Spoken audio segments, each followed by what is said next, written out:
Sports reports, no gimmicks, no clowns. 2-5, Mr. Logical, we run this town. Real talk only, no chasing, no doubt. From the east to the west, it's the order we shout. Mic check, lights flash, game time, stay ready. 2 vets in the zone, keep the pressure real heavy. Big hits, big plays, yeah, we breaking it down. Truth rings in your speakers, every word is the crown. From the north side hustle to that southern flame. Midwest grind, west coast of the game. Sports talk kings, yeah, we wear that crown. Turn it up, let them know it's about to go down. Sports reports, no gimmicks, no clowns. 2-5, Mr. Logical, we run this town. Real talk only, no chaser, no doubt. From the east to the west, it's the order we shout.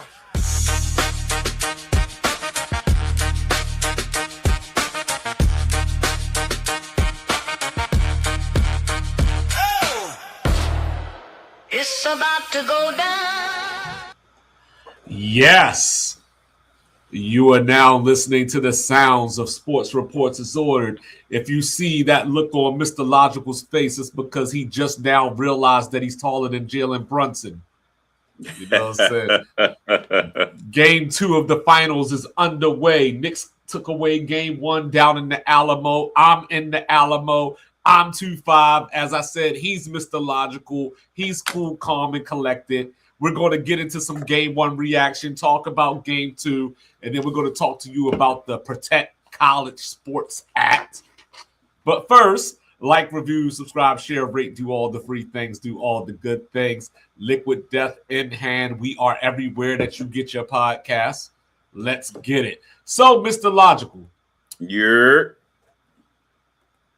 I think we're both on track. Good evening. You know, you told me that the Knicks were going to win, and I said Spurs in 5. So we're both on track here. Yeah. One of those good people on both sides kind of conundrum, right? Yeah, you know, but I just got one question for you first before we dig deep into this. Pause. Did you see anything in game 1? Because it was just game 1. And, you know, we know guys like LeBron James would take game 1 as the experiment game. Mm-hmm. Did you see anything in game 1 that made you concerned for either side? The only thing that I really saw as, I want to say concerning, but the Wemby to Cornet rim attack ratio. When Wemby's not in there, they go straight to the rim. And then when they can pull Wemby out using Cat, that gets them to the rim as well. That's probably the only concern that I see. With the Knicks, I think they came out like we said they would, kind of sluggish because they've been resting. We were looking at like about 8 to 9 days, I believe they were. Yeah, resting. It might have been more than that. Yeah. Yeah, so they were at home for a while. And then, you know, they figured it out. They have a guy who's averaging like 9 points in the fourth quarter playoffs like the last few years. And was it Big Body Brunson now? I think that's the new that's the name. The new name. But yeah, I'm not really concerned. I think the Spurs will knock down shots that they missed in game 1 this game. I think this game will be a lot like game 1. I can't be like, oh yeah, the Knicks are gonna win it. I mean, I did pick them, but like, you still got to be realistic. This is home court advantage.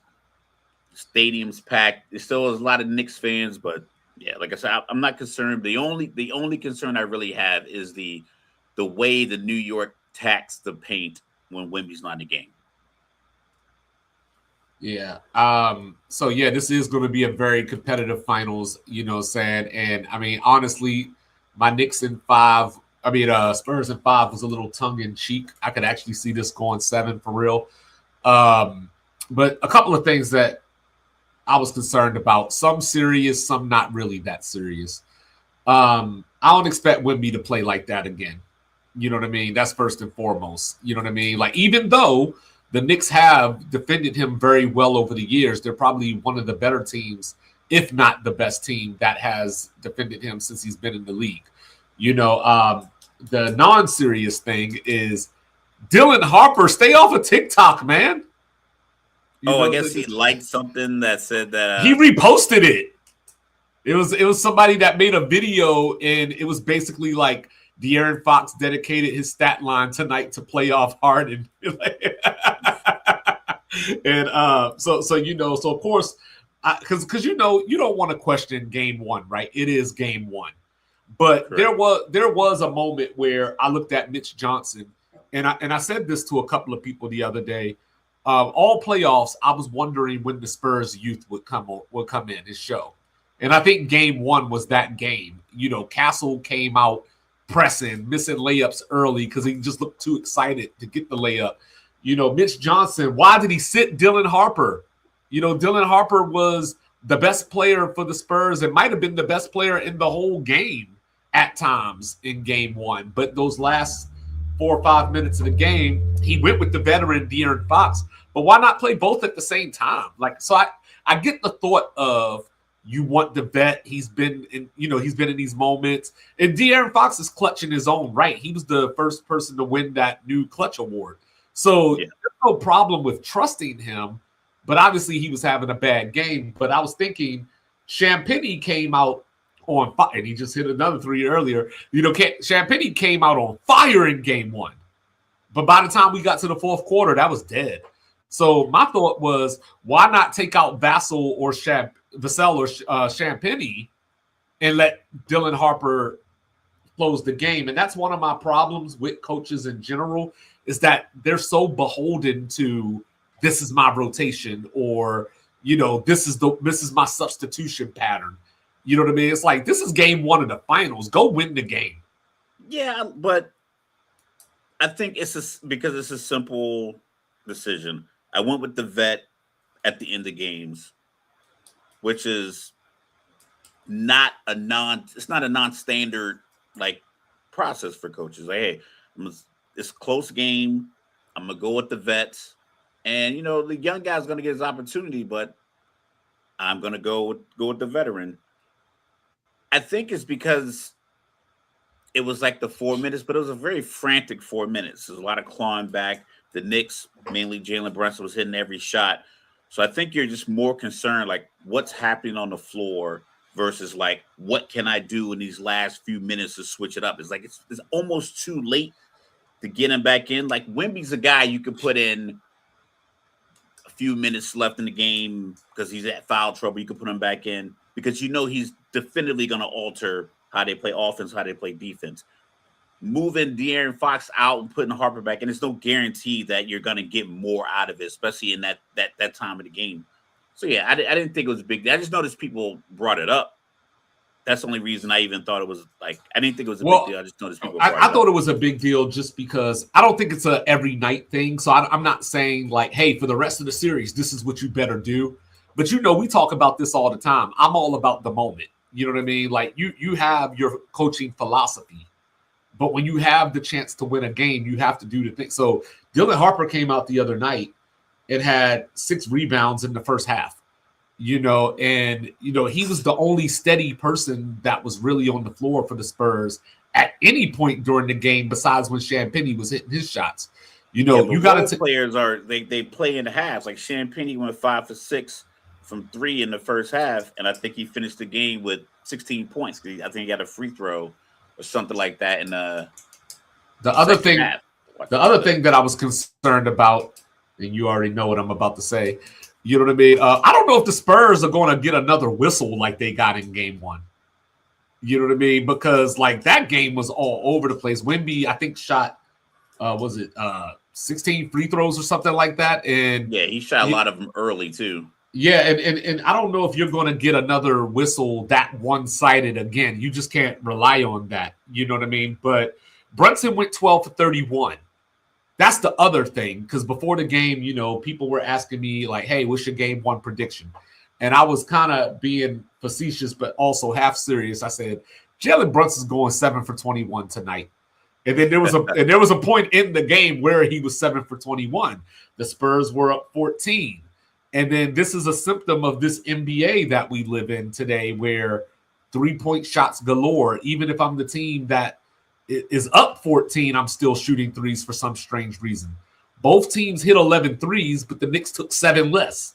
So, that's where you get into the efficiency side of it. Not analytics. I'm not trying to be a nerd, but that's where you get into Don't have Charles yeah, Barkley yelling at us. yeah. Like, but that's where I know he already mad that all the women down here on Ozempic anyway.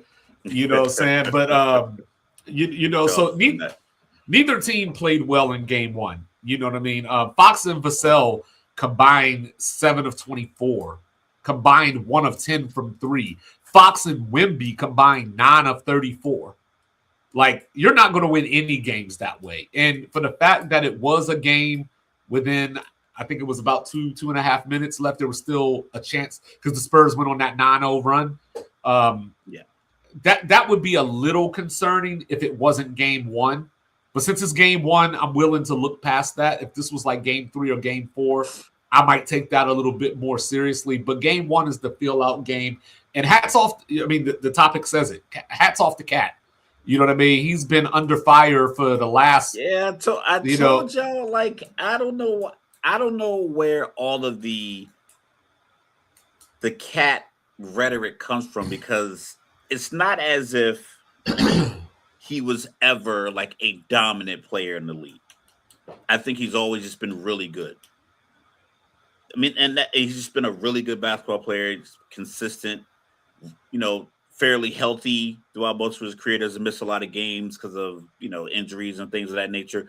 I didn't like the deal trading him out of Minnesota because it was like, oh, you got too many tall guys down low. Like, well, effectively use both of them and you'll be fine, because Mitchell Robinson is doing just fine when Cat's on the floor with him. The same thing Rudy Gobert could have been doing. The roles are no different. Catch this lob pass, get this rebound, defend these floaters at the rim. That's all Rudy Gobert is going to give you. So, like, I never liked that trade in the first place. I never liked it for Minnesota. I liked it for New York. And then I saw something today where it's like, basically, they were like, all right, Cat, you are probably the most versatile piece we have offensively because of your size, your ability to pass, see over the defense. We're going to work the ball through you and let Jalen kind of run off screens and not have to dribble the air out of the ball. That way he can get better shots, and then you can just be more involved with the offense by setting it up, like a bigger version of Draymond Green, but, more of an effective shooter. So I like his role. Like I said, I think everybody on the Knicks is playing their role to an A level, and that's when crunch time comes, things don't go sideways. I was talking to someone the other day at work. I was like, there was a drive or a possession where Landry Shamet got a rebound, brought the ball up court, or somebody got the rebound. Somehow he got the ball, but he wasn't ready for catch and shoot. So he just dribbled it through the lane, came back around to the top, gave it to Jalen, reset the offense up. He didn't dribble through the lane and shoot like this fall away jumper because he had the space. He's just like, that's not my role. That's not what I'm here for. OG Anunoby, he catches the ball in the corner. He jab steps in that corner. I'm going to try to take you baseline because normally he gets the ball in the corner. Cat's probably at the top. So, all right, I'm going to try to take a baseline. It's not working. Kick it back out, swing it back around. It's like everyone just kind of knows what they're supposed to do. Josh Hart has to stop fouling. 3 fouls in 7 minutes. I think he might have a couple right now. Like, I seen the whistle, but I have it on mute. But I think he has maybe 2 right now. He's not on the floor, so I'm assuming he has at least 2, if not 3. I seen the whistle blow when he was in the vicinity. So he has to stop fouling because he only had 3 points. He had 16 rebounds, 4 steals, 6 assists. Just he is the engine. But I don't think there's a fall off when the role players come in, because those guys come in with a different role, different mindset, but they play it so well.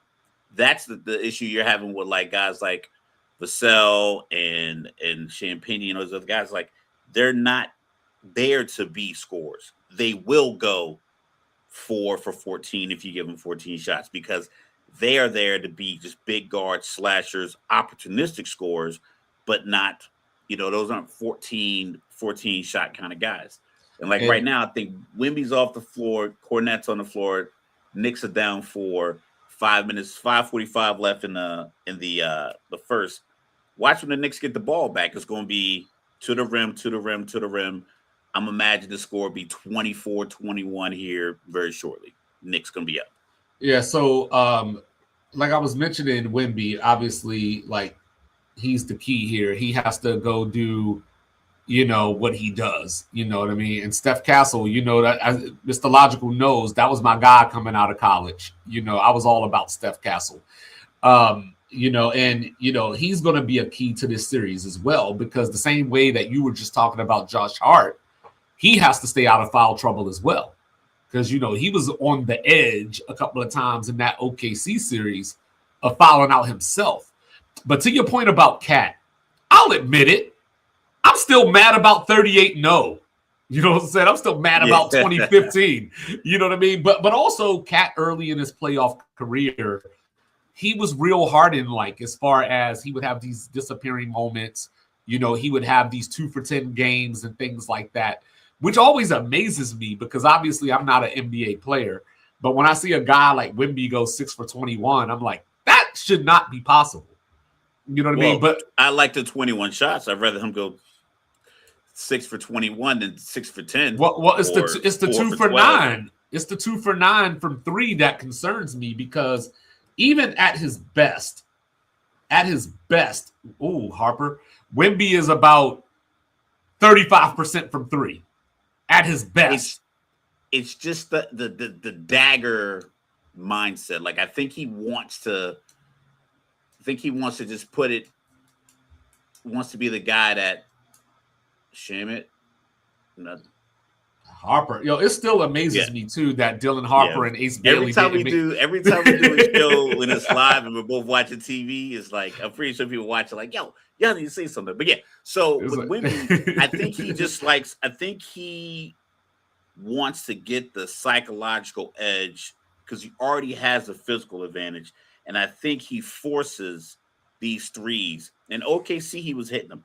Even in that the game that tied to get it to overtime, the 115 from the logo, 118, 115, it just was like I was like, wow. But I think that's what he wants. I think he wants people to see him do that, and then that in turn turns into 44 and 21. Not my guy Shamit with the air ball, but so I think the free throws are a catch-22, because theoretically, right, the free throws are chances for you to see the ball go through the basket. They say scorers just if their scorers are having an off night, they have to see the ball go in.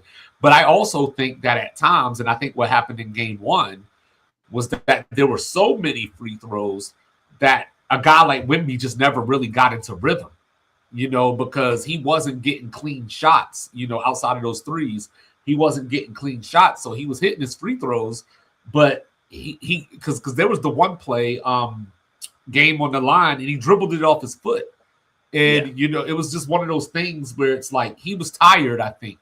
And I know, like, the adage is, and you always talk about it, like, these dudes are young, you know what I'm saying? They're not tired. And I'm like, but we got to remember, Wemby was on a minutes restriction in the regular season. So he was out there training in the pool with the weights, running underwater. I know, but think about frustration. But think about this. Look at us.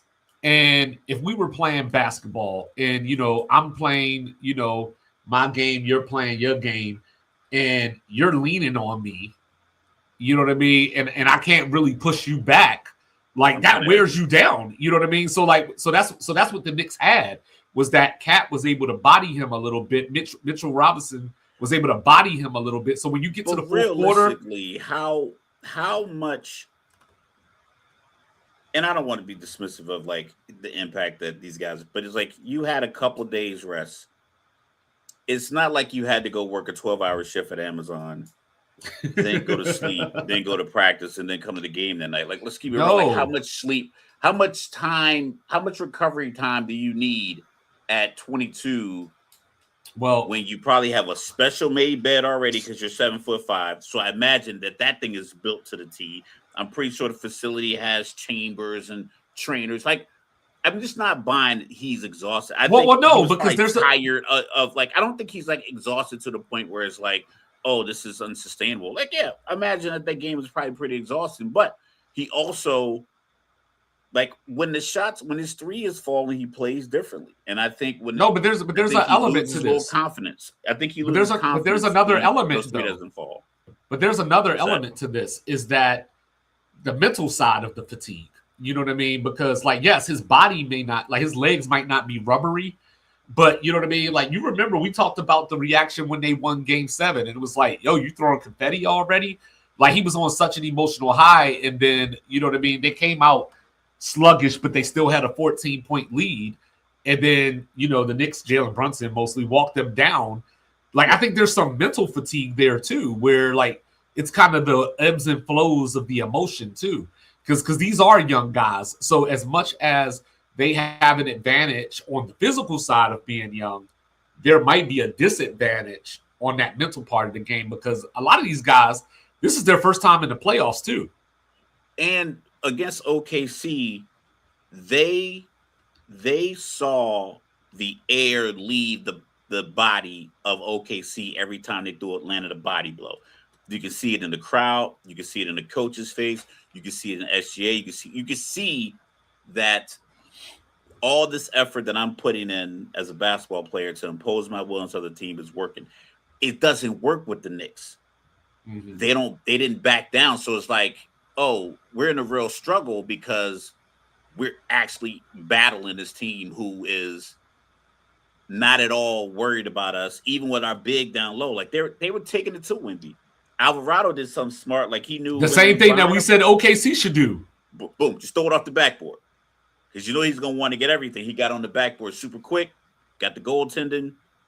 They're doing a hack of Robinson right now. Yeah. Wemby goaltends probably more than he doesn't. You know what I mean? Like, but it's probably 55-45.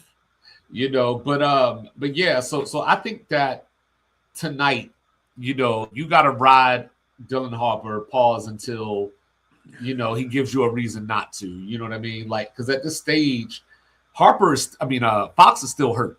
You know what I mean? He's not healthy. And that was one of my issues with OKC, was we were talking about Embiid a couple of years ago. Like, attack that OKC, knee. attack that ankle. He's dragging that leg and you setting the screen on the other side. Like, it's like, what are you doing? Like, you know what I mean? And that's why, like, sometimes, you know, I do the joke where I'm like, sounds like coaching to me. You know what I'm saying? Because it's right there. I wonder how many people, because like I said, I'm a fan of sports, and I've watched, you know, hundreds of my son's games through multiple sports. And I'm thinking to myself, is like, I'm thinking this in the crowd. It might be somebody else, like a parent, thinking the same thing. I'm like, what are the coaches on the sideline seeing? Because like we talked about the injury, it's like there's no coach that kind of tracks little things like that. Like, hey, this guy just went back to the locker room. This guy looks a little exhausted. They took him out with 5 minutes left in the second. They normally take him out with 2 minutes left. Maybe it's I'm sure there are. But it's like especially with the Embiid thing, he was literally dragging that leg. I'm like, just set the screen on that side and make him either fight through it or switch everything and then give it right back to the other guy and make him move side to side, because you can't be that big handing off defensive assignments at the top of the key. There's just too much space. But someone has to be able to identify that. And I think the Knicks, like said, Mike Brown said, Rick Brunson was like, yo, shut the hell up. Stop complaining about the refs. But he needed to hear that. He said himself, he's like, we were all just losing our minds over the refs. And you get smart assistant coach that has the ear of the coach and says, yo, everybody shut the hell up. Play basketball. The shots are going to fall.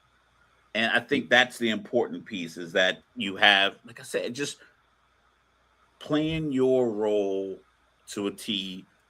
Like, I'm playing my role as a person who jumped on the bandwagon. I know it clearly. I'm not denying that. I'm not like, oh, I've been a Knicks fan forever. No, I clearly understand, like, this is a bandwagon decision, and I'm riding with it. But it's honest, so I don't have to justify it. I don't have to dance around it. Josh Hart, listen, this is what you do. Stay out of foul trouble. You'll get you back in the game. Jordan Clarkson, you are an attacker with the basketball in your hand. Attack. Alvarado, you're from San Antonio. You're very patient. Make it happen. Like, so it's just everyone just kind of knows what they're doing. Mitchell Robinson, they're gonna foul you. So, dog, try to knock down 1 out of 2. And hey, everybody else try to get the offensive rebound. And Josh Hart did have 15 rebounds and 6 assists in game 1 as well. So he does provide that value. Like I was saying, he's the Knicks version of Caruso, but he's more aggressive than Caruso. So, so you have to know where he is at all times. Game 5, 6, and 7, Caruso. Well, Caruso will shoot it quicker than Josh Hart will, but I'm just out there like Conor McGregor throwing people around. He put Castle on the ground into the stanchion multiple games, like 2 in a row too. Yeah. So in the fourth quarter, Jalen Brunson, the Spurs only beat him 19-13, and the Knicks are now the 7th team to ever win 12 straight playoff games. So got our eyes on that. See if they get close to Golden State's record of 15. But just like tonight, right? I'm attacking Brunson too because I don't know what he's feeling like today, but I know he went off the court twice, in game 1. So I want to see how healthy you are, and that's why, like I said, Mike Brown does a great job of masking certain things, so Brunson's never really caught. He had Steph Curry. For those years, so he figured out a way to hide a. Yeah, and I wouldn't call him a poor defender, just a guy's at a disadvantage. Right. Yeah, I don't know if he's a bad defender. I just know he's not a good one, but it's because of his limitations more than anything else. You know what I mean? But so what do the Spurs got to do tonight? Well, apparently it's Hacker Robinson. I hate that so much. They've done it. Looks like 3 possessions. And weren't they the ones talking about? Wasn't Wemby the one talking about ethical basketball? It's like as soon as Jalen Brunson gets the ball across half court, someone's fouling him. People. It's funny because people waste of possession, but. Well, it was funny because after game 1, I had to tell people, including you, I'm like, oh, now y'all see that the Spurs are just OKC but taller. But I don't think the Spurs. I don't think they were flopping. I just felt like Wemby was. Oh, Wemby, yeah, Wemby is Wemby. Wemby flops. He flails and flops all the time. This is just bad TV right now. I think the rest of those guys were just getting calls. I felt like Brunson and guys that were driving to the rim were on the ground a lot and not getting any calls. Like there's a lot of shots being contested at the rim, and then the New York player would end up on the floor. And I just thought it was like, how come they're not getting that call? Especially when it was like one-on-one fast break.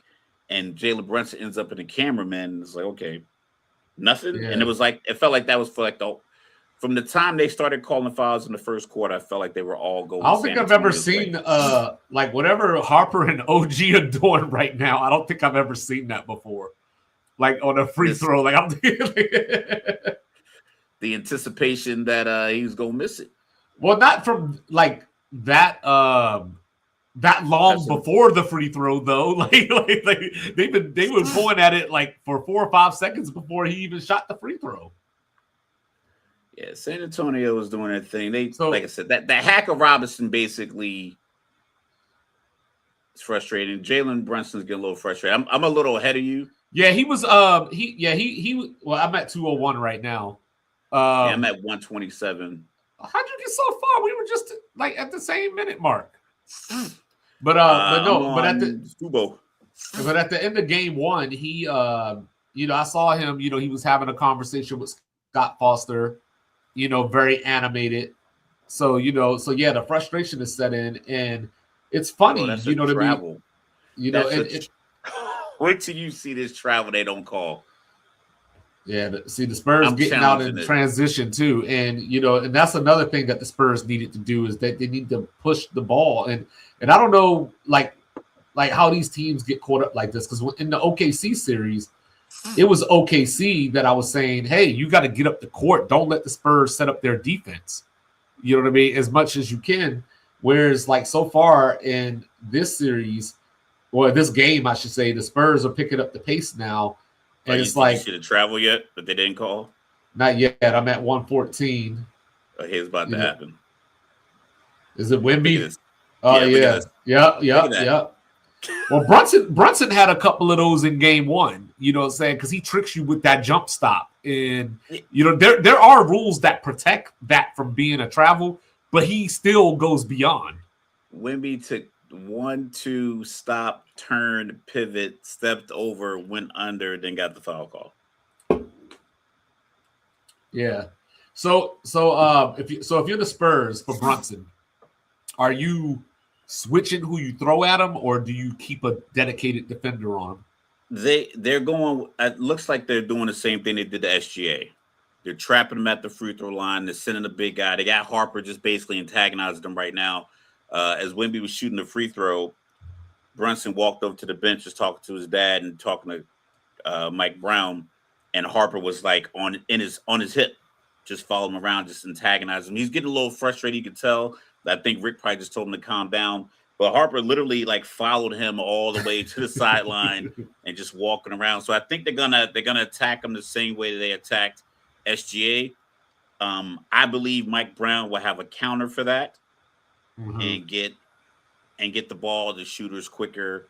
Maybe get Cat back in the game to get him to get the ball and run the offense through him.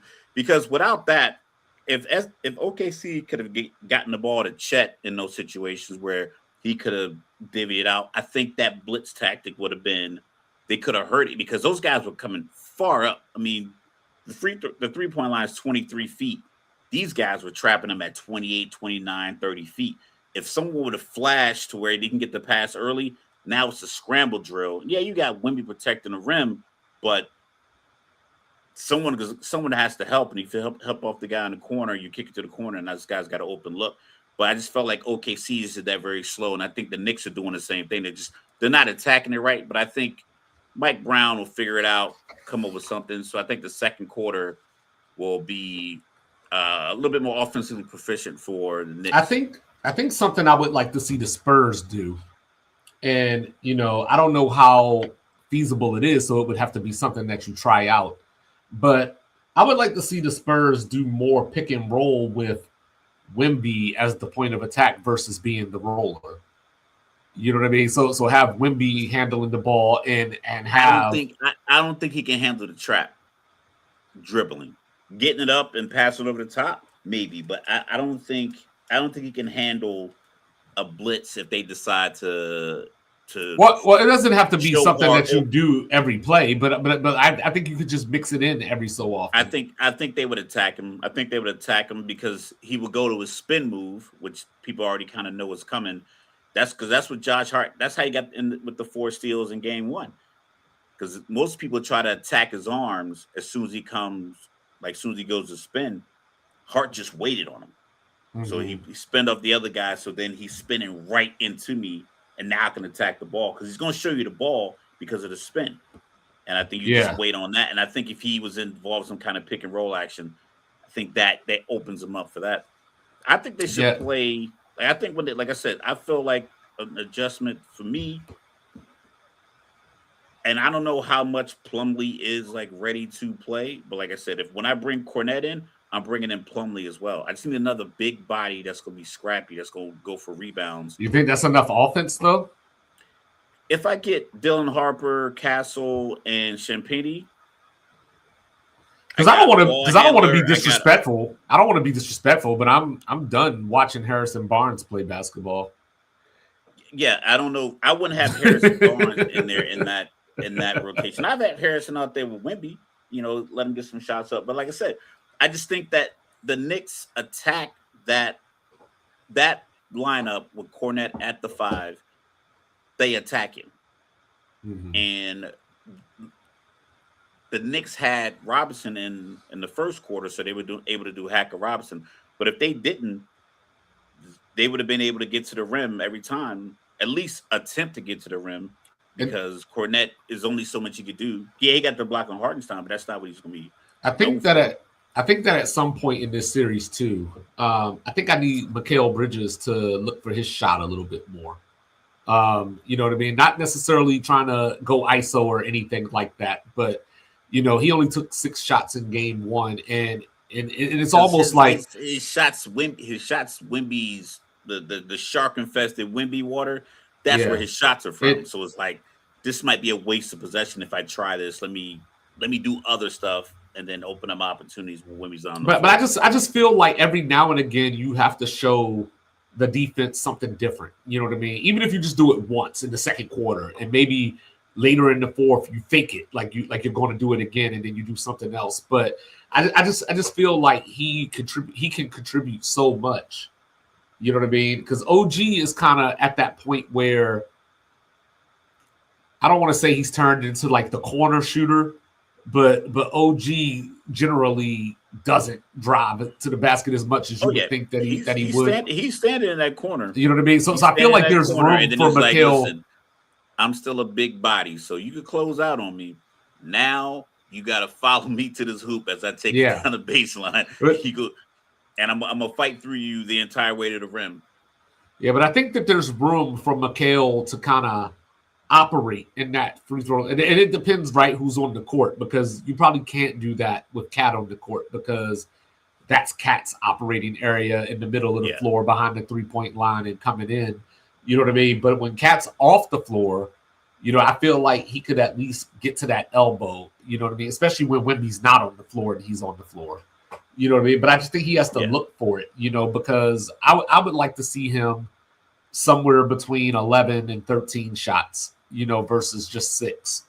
But that's just me. The Spurs, 2 for 19 from 3 in the second half in game 1. But turnovers is where the difference came in, because the Knicks had 8 in the first half and, only 1 in the second half. So, like they were able to kind of slow things down and get set up. So here we go. We're in the second quarter now. Dylan Harper still getting some minutes. I like it. Castle with the 3. So I'm at 37-25 Spurs. So my text for tonight, they asked me what's going to happen. I said Spurs by 15 tonight. You know what I mean? But I was going off of the refs in game 1 when I said that. There's Cat. Yeah, they're not calling anything. Yeah, they're letting them play tonight. This is the way that they're letting the Spurs play. Yeah. Well, yeah. Events. Yeah, they're letting the Spurs play. Yeah. And see, this is what I don't understand. Like Steph Castle literally walks up to defenders and 2-hand pushes them in the chest. Like he doesn't even have the ball in his hand. He just pushes people and they don't call anything. Yeah. But Shaman's gonna meet him at the rim here. Yep, that was clean. Yeah. See, that's another thing that happens when the refs call a lot of fouls. Keldon Johnson coming up lane. So here's I'm Wemby. at See what I'm saying? I'm at 10-25, and see, and here's Wemby shooting these threes again. You know what I mean? Like because he wants the crowd to go wild. I think it's a young. I want to say young, like immature, but I think it's like I want this game to be exciting, but boring wins. You can win any basketball game at any level if you can effectively run pick and rolls and back screens. If you can rebound, play defense without fouling, and just get good open looks. You can play a whole game and get 0 dunks and win that game 110 to 99 if you play properly. It could be you can have a guy doing all kinds of crazy crossovers and the crowd can be all into it, but he'll do all that and miss the jumper. And you get the rebound, run it back up, lay up 2 points. So he got the crowd, we got the points. And I think he is trying to get that dagger, that bang, bang, the Mike Breen call versus just like, you know what? I'm 7'5". Yeah. Come over here, get this ball. I'm going to roll off this screen, lob it to me at the rim. Yeah, this is crazy. Like, like Castle, he just always looked like he's ready to fight at any given moment. Yo, I think he would have been a top tier safety. Even at 6'8". I think he has a little football in his. Oh, yep, that's an offensive foul. No. So they're getting the. Oh my God. So are you just grab him? So are you really not gonna? I know this is like off topic, but are you really not going to go to the NBA draft? The NBA draft? Yeah. It's in Barclays. See, it sounds close, but it really isn't. Like New York is geographically close. It's probably right. Like I was at the beach last week and looking up the shoreline, you can see the city.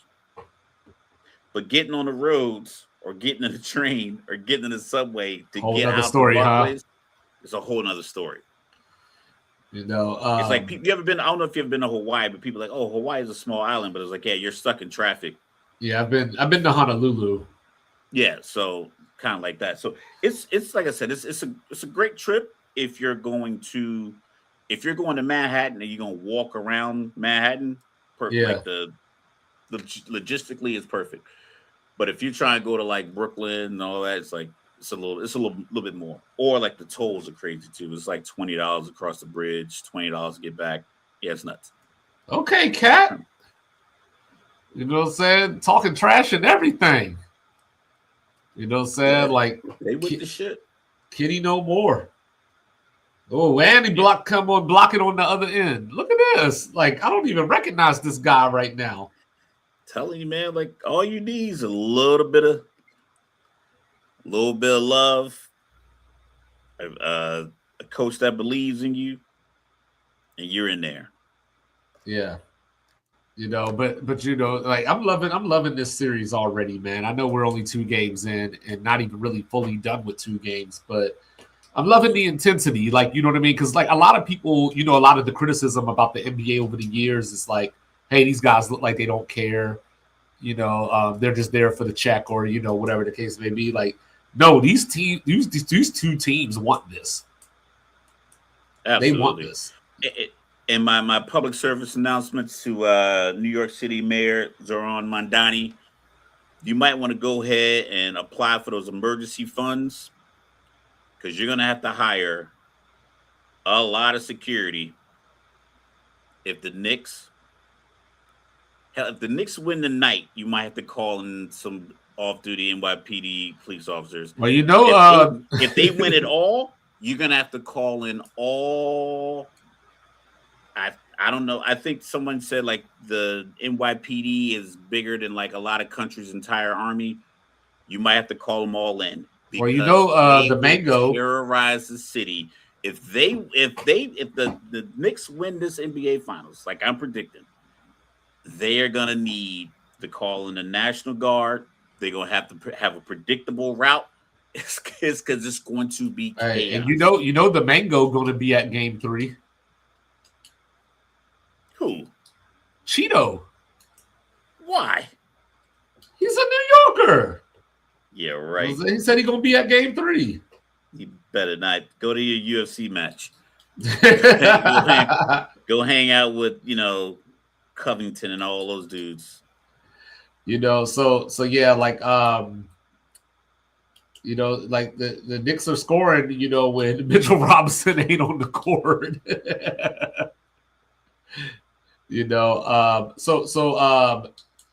Besides the obvious, besides Brunson, besides Wemby, and I'll even throw Cat in that conversation, who is the most important player for each team for them to win this series? Well, you said his name a lot. I think Dylan Harper is very important because I think he plays with such confidence and the physical stature, and his confidence is kind of rooted in his physicality as well. So I think he'll be able to continue to battle any guard that they put on him for the Knicks. He's bigger than that guard. Maybe Anunoby might not be. Anunoby's probably the only one that's probably bigger than him. But I think everybody else, he is a physical matchup he can win. I never De'Aaron Fox looked like Kendrick Lamar. It was like he looked like I don't know, but De'Aaron Fox I think is pretty key too. I think he's playing well right now. Yeah, and like he has to keep this up because he can put a certain pressure on the defense that Dylan Harper can't. Just from the speed That's double standpoint. dribble. It was a double dribble. But Did there he challenge it? was. I don't think so. I'm still. Mike Brown's got to start. He's about to shoot the free throw. He's about to shoot the free. You talking about the De'Aaron Ann one, right? De'Aaron Fox, yeah. Yeah, that was a double dribble. Yeah, it was. You know what I'm saying? Well, before that, like Josh Hart tried to put him in a Ricky the Dragon Steamboat armbar, and the refs didn't call nothing. Hey, listen, it's not the fact they didn't call that. They didn't call the double dribble. It's very clear. But I think like I was saying, because there was a point where people were debating like who's faster, De'Aaron Fox or John Wall, and so when you got that kind of downhill speed, that makes life easier for your Champagnes and Vassell's. And I would also say Vassell is very important too. From the standpoint of when he's knocking down shots, the Spurs are at a whole different level. Like, when he's turned up, because he came into the league as a defensive player, and then he got to the Spurs. And then he just decided, like, hey, I want to shoot a lot. And then, because we were talking about, because I was like, when I went to the Spurs game a couple of years ago, I was like, trade Vassell, man. Like, this dude does not like Wemby or, like, you remember when LeBron got drafted and Ricky Davis was like, yeah, they brought him in here to help me. You know what I mean? Like, that's how Vassell treated Wemby. Yeah, it's like, no, they brought him in here to change the game. Like, this guy is an anomaly at the basketball thing. But yeah, Castle just got another foul on the 3-point shooter. Yep. Being aggressive late in the shot Alvarado clock. misses the first free throw.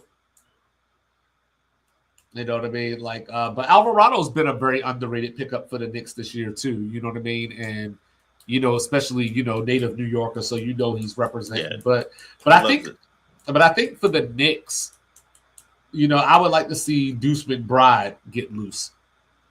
You know what I mean? Like, I've only seen him. I haven't seen him make a shot yet. I mean, I might have missed it, but like, well, he hit that crazy corner 3 in game 1, but I think he went like 2 for 7 overall. Like, he hit one falling out of bounds in that left corner. That's the only shot I really remember seeing him make. But it's like there's players like that in the league, like where it's like, I swear I watch a lot of basketball and I've never seen this dude make a shot. Like, I don't think I've seen Kyle Kuzma make a shot in like 3 seasons. Hey, there's Mikal Bridges from the corner. There you go. Yeah, I think you're I'm at 701. Yeah. But there's like a lot of why we jumping. I don't know how we jumping around like this. Well, I turned off the TV and just now I have the game on my phone, so you know how it is. Oh, okay. Yeah. World. Like, when games used to be on regular channels and I could just watch it, but now it's on like I gotta use this app and I gotta use this app. It's like everybody wants to get paid, and we'll talk more about everybody. I don't think I've ever seen a Asar Thompson score and it wasn't a dunk. Who else is like just an odd shooter? It's a lot of guys in the NBA. It's like Jackson Hayes. I think I've seen him hit 1 3. Like the fact that guys go their whole career without hitting threes. I think Drummond had like gone forever without hitting any threes. And I think the last couple of years he had like 15. It's like, well, you never just been standing there wide open. It's like, I'm just going to take this 3. Well, you remember, I think it was last year. I think Shaq hit 2 in his career. When Quentin Grimes first got to Philly and McCain was hurt, Maxey was hurt, and he was having all these 30 and 40-point games. And then when I started watching the Sixers, I ain't never seen that dude hit a shot. 3 or 4 points. So I'm like, how is that even like? I don't know. Like, there's just guys like that. Jeff Teague talks about it like when he says like they sit you down and say, "Hey, you get 14 minutes, you get 19 minutes, you get 6 shots," and then you're like, "Oh, what if I got like 22 points? What if you get 22 points in 14 minutes? So you had a hell of a game, but you go ahead and sit down. You see, get these 14 minutes. You see, Terry Rozier got to pay this money back. How much? I think it was like $26 million. No, I'm out. You know what I mean? Like, it's just I'm out. Like, and whatever happened. Come find me in Switzerland. Whatever happened with everybody else? Like, what's up with Chauncey right now? It's probably so deep in the people involved, and it's going to be some handshake deals because people with money love to do nefarious stuff with other people with money, and then if you do it with the right person who's in a position to be protected, then by default you might get a little protection yourself. So it might be one of those situations. You see, Portland still hasn't hired a coach yet.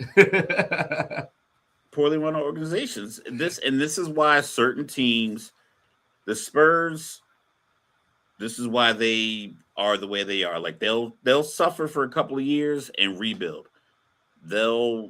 You injured. Well, no, the NBA usually helps them out. Like the NBA is like, yo, here's David Robinson, here's Tim Duncan, here's Wemby, here's Steph Castle.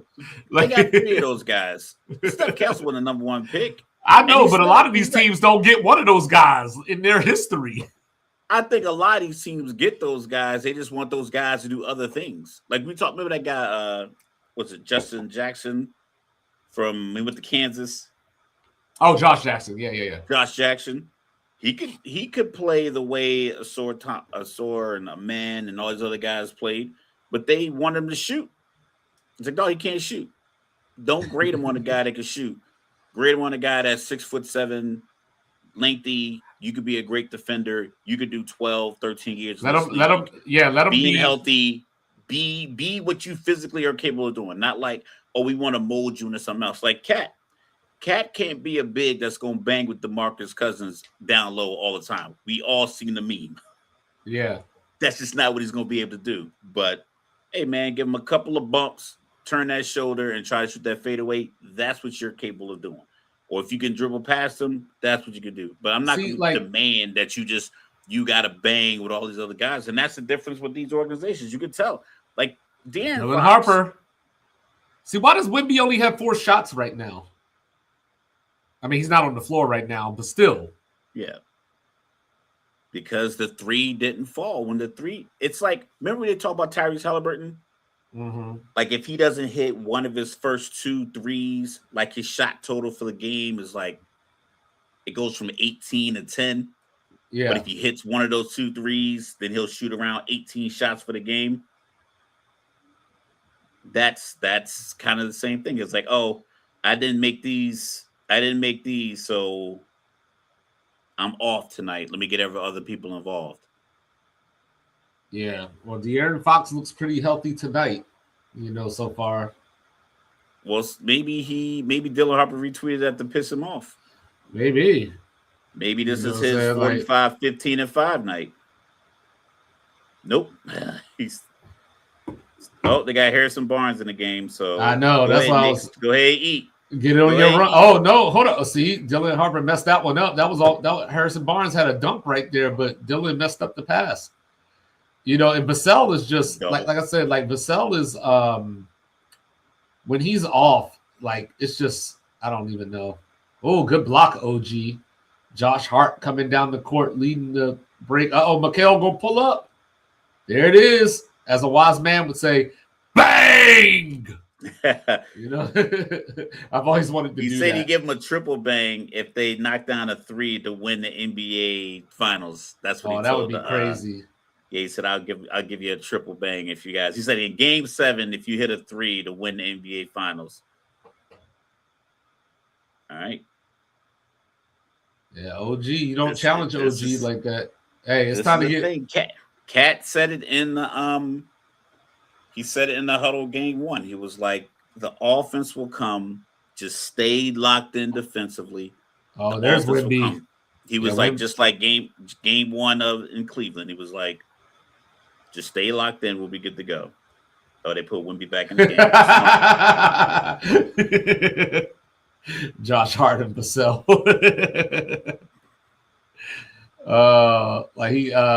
Vassell poked the ball out and then tripped over Josh Hart and wants a foul call. Yeah. It was like, oh, Josh grabbed his foot. I didn't see that. That's why he wanted the foul call. I think they're looking at it. I don't think that was enough for him to fall like that. But they're going to go look at it, it looks like. Come on, man. Like, y'all didn't call it on the floor. This is what I mean. How are you not calling the double dribble that was clear, and then you guys get together and go review it? If you didn't call it on the floor, you can't let it go. You can't just arbitrarily just. Well, I guess they were. Well, I guess it's the whole thing where you're looking for like the whole. Did he hurt him? Did he try to intentionally take him out and all that? I don't know, man. No. The ref is right there on the spot. Like, yo, this is the problem, and this is why people feel as if there's rigging going on in the league. He didn't look. I mean, maybe even if he did it on purpose, you didn't call it. You don't get to put it in slow motion and slow it down frame by frame and be like, "Yep, he definitely did it." It almost kind of reminds me. It almost kind of reminds me of that play with LaMelo and Bam. You know what I'm saying? Where like it was very minimal, but it was enough, I guess. But he was looking at his foot. Yeah. Like he was looking, and then Tony Brothers, soon to be what he trying to be the mayor of Norfolk, I saw. Yeah, somewhere in Virginia, I believe. Yeah, I think it was Norfolk. Yeah. You know what I'm saying? Yeah, I like how Virginia just randomly decided, like, we ain't gonna say that L in that word. Yo, but it's the same thing with Newark. People from here, like people say, it sounds like they say Newark. Yeah, yeah, but people like Newark. It's like Newark. Yeah, it's almost like they're trying to say New York and they're learning how to speak English. Yeah, and it's like it confuses people. So I heard people say Norfolk. I'm like, yeah, fuck. All right, here we go. What's the call going to be? Let me turn this up real quick. Flagrant foul. Flagrant foul, penalty 1. There you go, Mr. Logical. Sound off. The NBA PA should really sit down and consider holding out until they can get some real clarity on, because like I don't like if you call a foul on it's a block or charge or a hold or whatever the case may be. If you call a foul on Hart on a rebound, and then they review it and like, oh no, Vassell was actually holding him, so the foul's on him. Like, no, you didn't call in a live action. The only thing you get to review is that call. Like if it's in the NFL, they do it right. If it's a catch or a fumble, they don't, or catch or a drop, they don't come back and say, oh, well, I saw a pass interference. But I saw a pass interference, so it's pass interference and the ball's at that spot. Like you can't, like you're literally altering how the game is going because you missed a call, and now on this particular call, you get to go to the replay. It's just it's asinine. Man, that's so crazy. Champagny was talking and he was trying to like cover his mouth, and with his beard, it looked like he had a cell phone right there. But now see, this is what I want to see now. These free throws. Vassell goes to the line, knocks down both free throws. Now, saying, are we going to see more aggressive Vassell, or is he going to start hitting shots now? And here comes Wemby driving that Mitchell Robinson crossover, pass out to Champagny, who shot over Brunson just because Brunson is little, but that was a bad shot. So Keldon Johnson is an interesting guy, not just because he went to Kentucky, but, he's the 6th man of the year. And every time I watch him play, I say, why? Like why was he the 6th man of the year over somebody like Hawkins or, like somebody like that? We got a tech? We got a tech on Mitchell Robinson? No, it's on Mitchell Robinson for – it was one of those fouls where they were about to inbound the ball. And he pushed Wemby, or Wemby was pushing him. Come on, this is getting ridiculous, man. The Knicks are gonna win this game though, just because the Spurs have nothing going other than they got the whistle. But see, that's the problem that I have, right? Because a few minutes ago, not just that, no rhythm. Well, not just that. A few minutes ago, maybe 10 minutes ago, right? I was telling you, hey, look at Harper and OG at the. I've never seen that on a free throw, and they didn't call nothing. Steph Castle walk up to you. 2 hands you in your chest. they don't call. Why they call this? They should have walked up and like, hey, cut it out. Let's go. But it's like they want to interject themselves. It's just about control. We can talk about that later. But the problem is they got this because Wemby won't eat. That's the only reason they got this. And then he leaned back into him. Right, that's what I'm saying. If Wemby was like 15 pounds heavier, they don't call that. He pushed him with both hands. I know. Arms, 7'5" arms extended, and they call it on. It's nonsense, man. It's just absolute nonsense. That's why the Knicks are going to win, because it's like, here we go, no foul. Okay, you got to damn near get tackled to get a foul call if you're wearing orange and blue in San Antonio right now. Hey, don't worry, it'll switch when they go to the East Coast. It'll switch. And it's going to switch in the second half. Every time Wemby need a break, Cornette's going to foul. And you know what I'm saying? And then when the Knicks start getting the calls, the people cheering for the Knicks ain't going to say nothing about it. I'm going to say about time. See, that's what I'm saying. That's the wrong thing to say. Like, I don't want it ever. I don't think it's going to invert. I just think the Knicks are just going to play through it. Because Josh Hart does have 3 fouls too, by the way. Because he just got that. Does the flagrant count as a foul? I believe it does. Or is a tech? I know a tech does, but a tech doesn't count as a foul. It used to. In college. Yeah, in college it does. Yeah, which sucks because you only get 5. Same thing in high school. You only get 5, but a tech counts as a personal foul. Let's see here. You know, it does. Yeah, the flagrant does count as a foul. Yes, as a foul. And there's Wemby shooting free throws. And then we'll switch over here to talk about this Protect College Sports Act in a second after these free throws. So first free throw is up, and he misses it. Boy, don't lie. Yeah, we'll ride this out until halftime. Because I'm still this, and this is another thing about this NBA playoffs. I'm happy that it's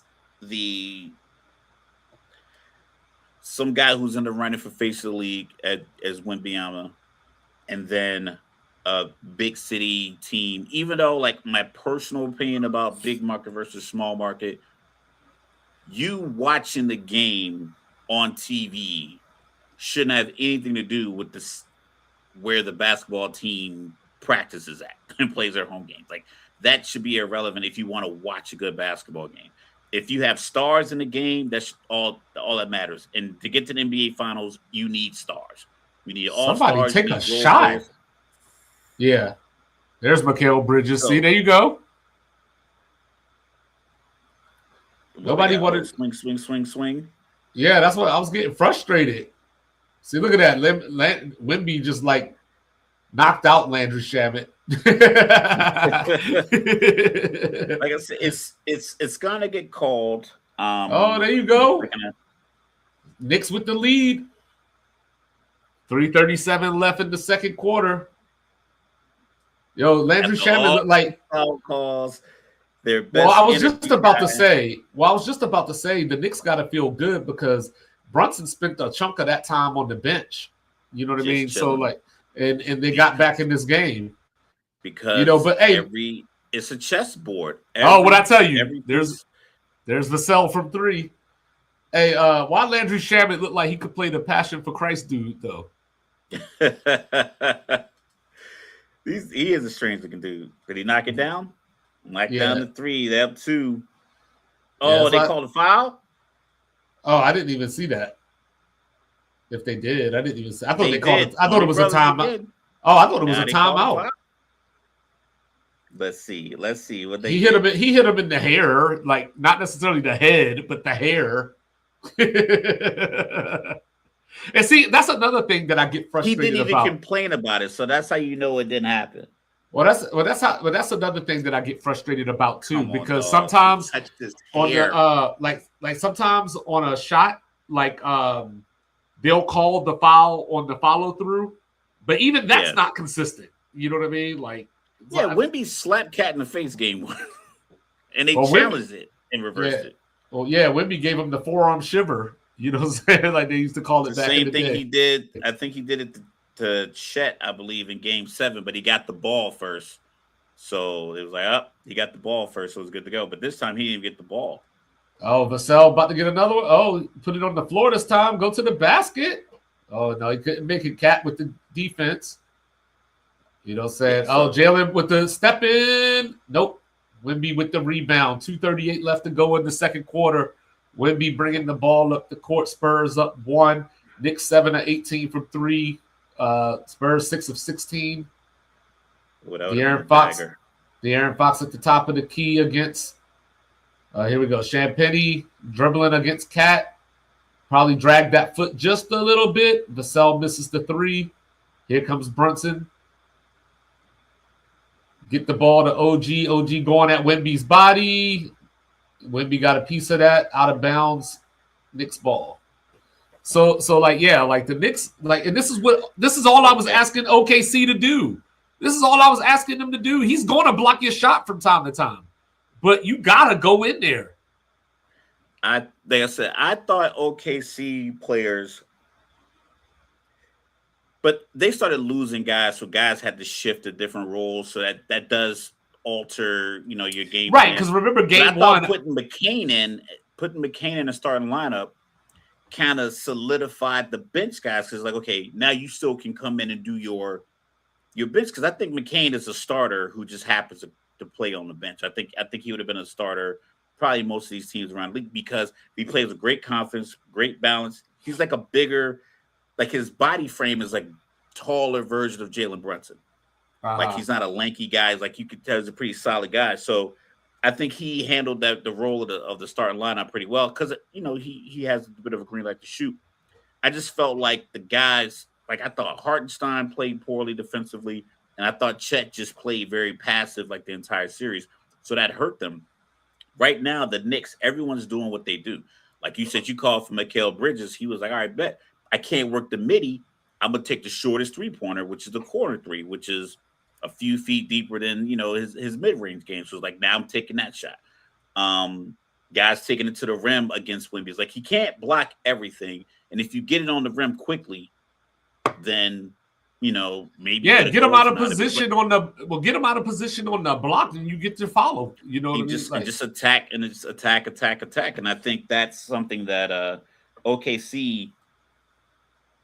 Well, that's what I was saying. Like in game one, in game one of that series, yeah, Jalen Brunson attacks the rim, whereas SGA gets his spot.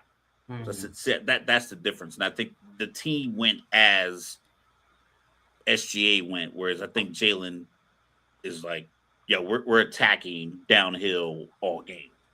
Well, that's why I was going to say in game one of that Western Conference Finals, J-Dub, he was getting to the rim whenever he wanted.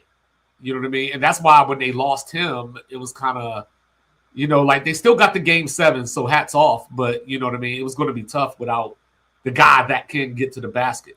Yeah, especially with the aggressiveness that he was getting out downhill.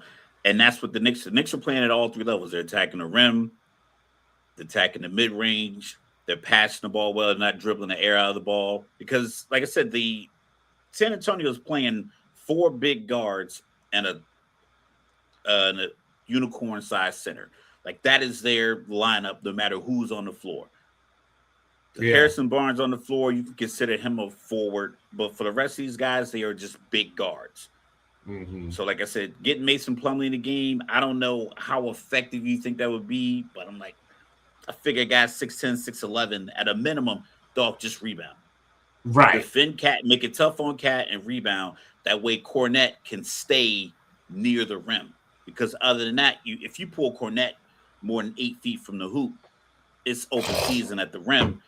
And I think that's why the Knicks are able to claw, because at one point they were down 12. Mm-hmm. The start of the second quarter, they were down 12, 37-25. And now you look up and 52-51, and they got the ball. Mm-hmm. So like I said, I'm a few seconds behind you, so they're probably already. Yeah, they're just showing they're just showing the Wemby quote right now. Yeah. About how they were spoiled kids in game 1. So here they go again. 4 for 19 in the second quarter, 2 for 9 from 3. Yeah, I saw a stat the other day. Yesterday on First Things First. They use a 12-minute span from like 5 minutes and 35 seconds in the third and 5 minutes 35 in the fourth. Over that 12 minutes, the Knicks had outscored them 40-19, only had like one turnover. The Knicks just have like I said, right now, Brunson's on the block. Nope. All right, here comes Brunson, about 1:43. Cat at the top. Brunson with Harper on him. Cat's got De'Aaron on him right now, and he's going down low now. So now he's matched up with Wemby. Oh, yeah. Cat just grabbed Harper's arm, no call, as he was going for the steal. OG for three. No. Vassell with the rebound. Champagny coming down, about 1:20 left. Vassell over to Wemby. Wemby tossed the ball away from Vassell. Knicks ball. He's not even looking to be aggressive. So, like, I don't know, because normally, right, you would have these moments where Phil Jackson would kind of talk about, like, Mike is really good at letting the game come to him. Wemby's not letting the game come to him. He's just not doing anything. But he told Mike and Kobe the same thing. Like, listen. You know you could get I'm going to get you 8 shots every quarter. Just work the offense. And then get your it was like 4 to 6 shots or something like that. Like we could get you 4 to 6 shots every quarter. And you'll get your 29 to 30 points because you are who you are, gifted offensively. I think sometimes coaches have to do that because what happens, guys come out with the energy game, your role players play differently. Champagne 5 for 6 from 3. Then in the second half, don't say anything. The second half comes. Now you got to get your stars to play like stars. And now the role player doesn't take that open shot. They get it to Wemby. Okay, yeah, that makes sense. He said, "Where's the?" No, I was laughing because he said, "Where's the foul?" Oh yeah, he's saying, "Where's the foul?" Turn. All right, so Cat, here we go. Mikal Bridges. There you go. Mikal Bridges again. From the paint this time. De'Aaron Fox. Swiper coming down the lane. Keldon Johnson backing it out. Wemby at the three-point line, going baseline against Cat. Throws it to Brunson. Here comes Brunson, 22 seconds left. He brings it across the timeline. I've always wanted to say that too. Yeah. Here comes Vassell with the trap. Gets it to Bridges. Cat in the corner alone. Bang. 56-52. 8 seconds left. De'Aaron Fox dribbling like it's a minute left. Here he comes going. Probably got fouled. No call. That was close. Halftime. 56-52 Spurs. Knicks. Sorry. Yeah. Okay. 56-52. Like I said, I'm still at 6 seconds with De'Aaron Fox dribbling the ball up slow. See, and this is where the Spurs are in trouble, right? Because I talked about Brunson going 12 for 31 the other night. He's 3 for 11 right now. And you know what I mean? And the Knicks are winning at halftime. And like I said, Victor Wembanyama is 2 for 4. Right? Yeah. 7 points. Your game plan has to be get him more involved in the second half. So that means I don't know if Keldon Johnson shoots that 3 if he catches in the corner. If the plan is to get the ball. He will. He don't care. But yeah, so like that's the kind of. That's funny. So yeah, there we go. All right, so Mr. Logical, your guy, Ted Cruz. Yeah.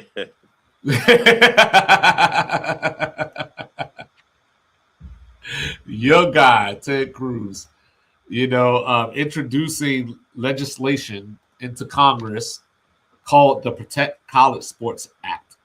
So pull my notes up. So I'm gonna say this one thing real quick, and I'm gonna let you have the floor. Well, I'm gonna say 2 things real quick. All right. So there is a report, or I should say a study, and this was referenced by Brian Murphy of WRAL News, that since 2024, March 2024, more than 415 college teams have been cut, merged, or reclassified nationwide.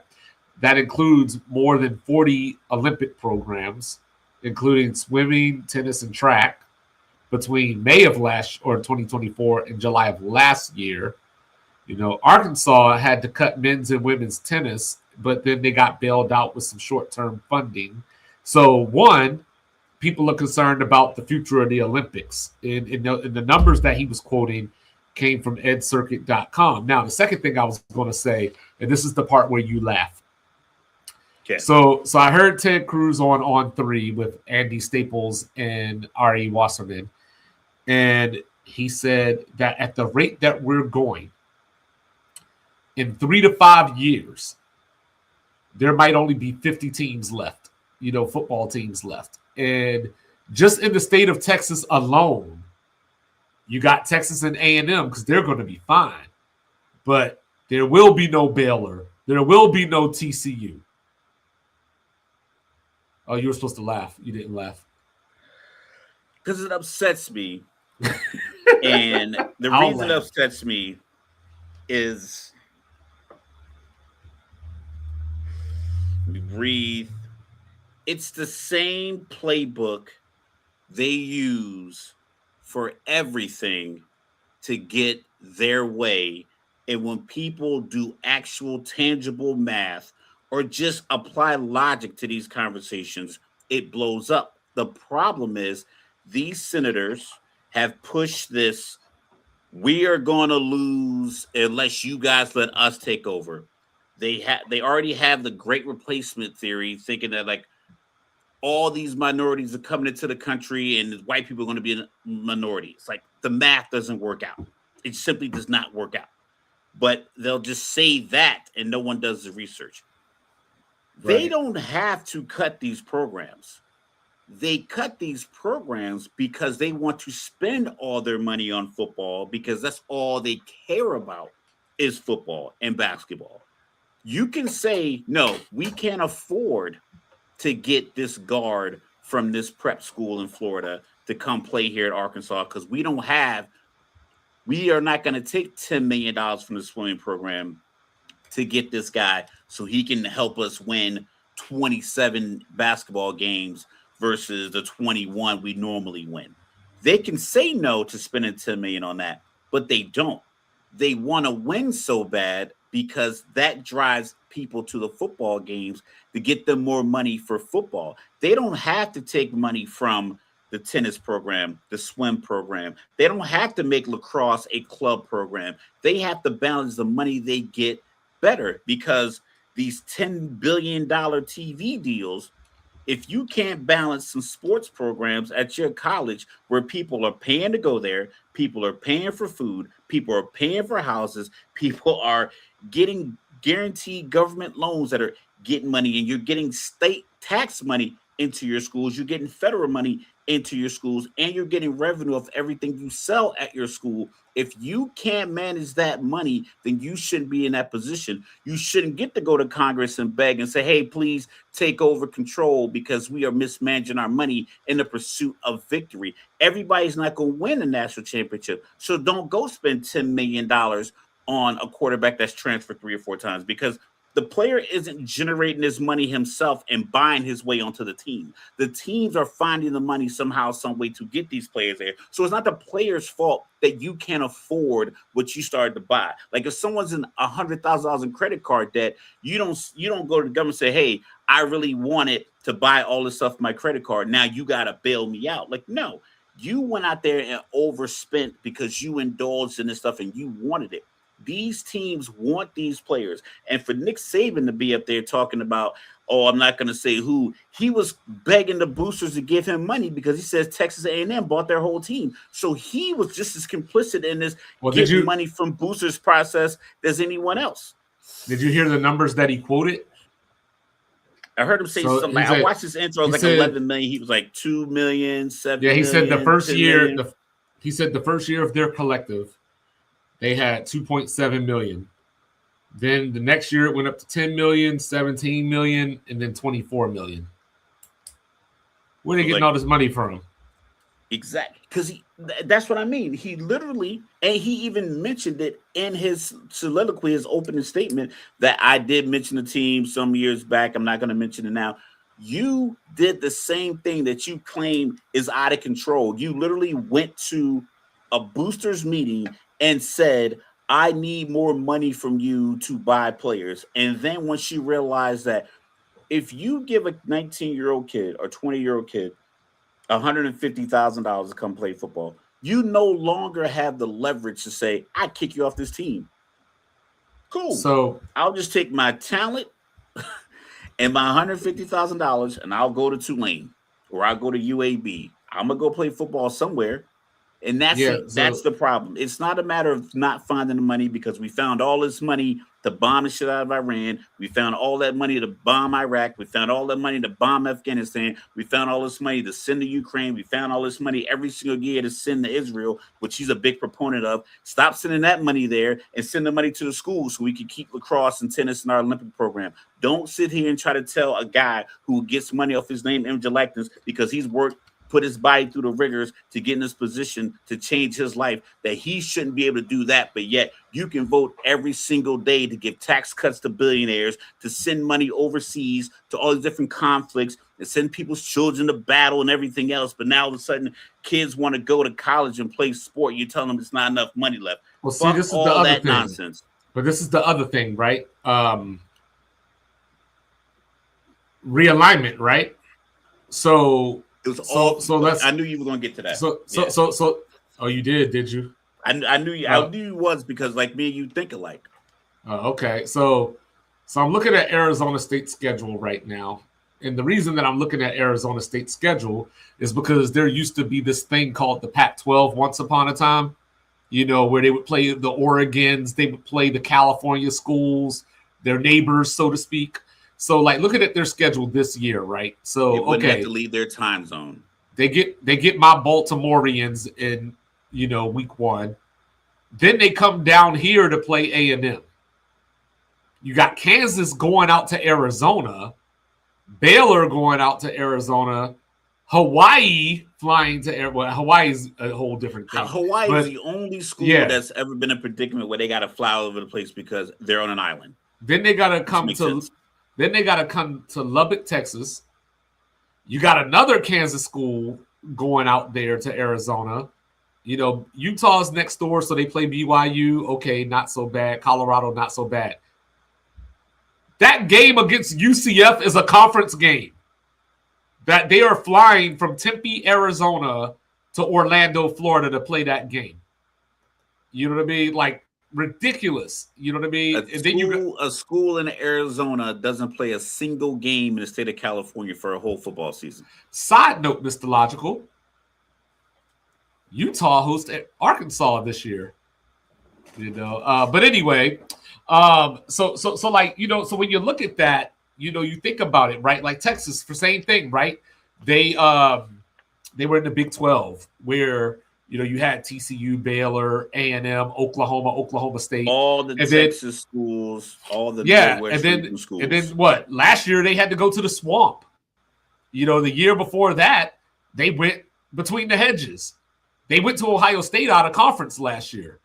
You know what I mean? So like as you look around, it's like y'all did, for one. If there is a money issue, you did this to yourself because now absolutely did it to yourself. And it's not about the money. And it's not about the Texas football team. The Texas football team be all right. The problem is that you got schools like, say, Mississippi State, that has to send their baseball team to Texas, or they have to send their tennis team, out of state. That's the problem, when you get into that stuff. And UCF has to send a team, their swim team, to Arizona for a swim meet that's going to generate way less money than it costs to go there. So, meanwhile, if we just were playing against FIU and teams in Florida and teams from Alabama to Georgia, South Carolina, if that was our region, right? So charter so check it out. 45-minute flight, a 90-minute flight. So check it out. So you already got crazy stuff going on, right? Because you got a possibility of like UCLA playing Rutgers, right? And Correct. you know what I mean? Last year, Maryland and UCLA had a game. Maryland and Washington had a game, rather. And, but looking at the Big 12, since that's where we started, right? You got West Virginia and UCF in that conference. The rest of that conference is 2 Arizona schools, 2 Kansas schools, Colorado, Iowa State, Oklahoma State, 2 Utah schools, and like 4 or 5 Texas schools. Like, you know what I mean? And you're talking to me about you don't have money. You think? So then on top of that, Mr. Logical, something else that was presented in this bill, and you'll love this one. You're going to love this one. I got the breakdown. Yeah, they were talking about potentially pooling the TV money. It's not the money. This is a problem with people whose personality has been molded through either academics, environment, the tone of the nation, they were adults in 1985. They should have adapted by now, and they don't, because they are locked into how they grew up and what they believe. It does not work out. The reason that a lot of these old coaches are leaving is because they don't have that same authoritarian, militant control over the players. Yes, there should be some provisions put in, but firstly, you have to go to okay, what's the root cause of our problem? The root cause of the problem is that every single winning program sacrifice logic for money.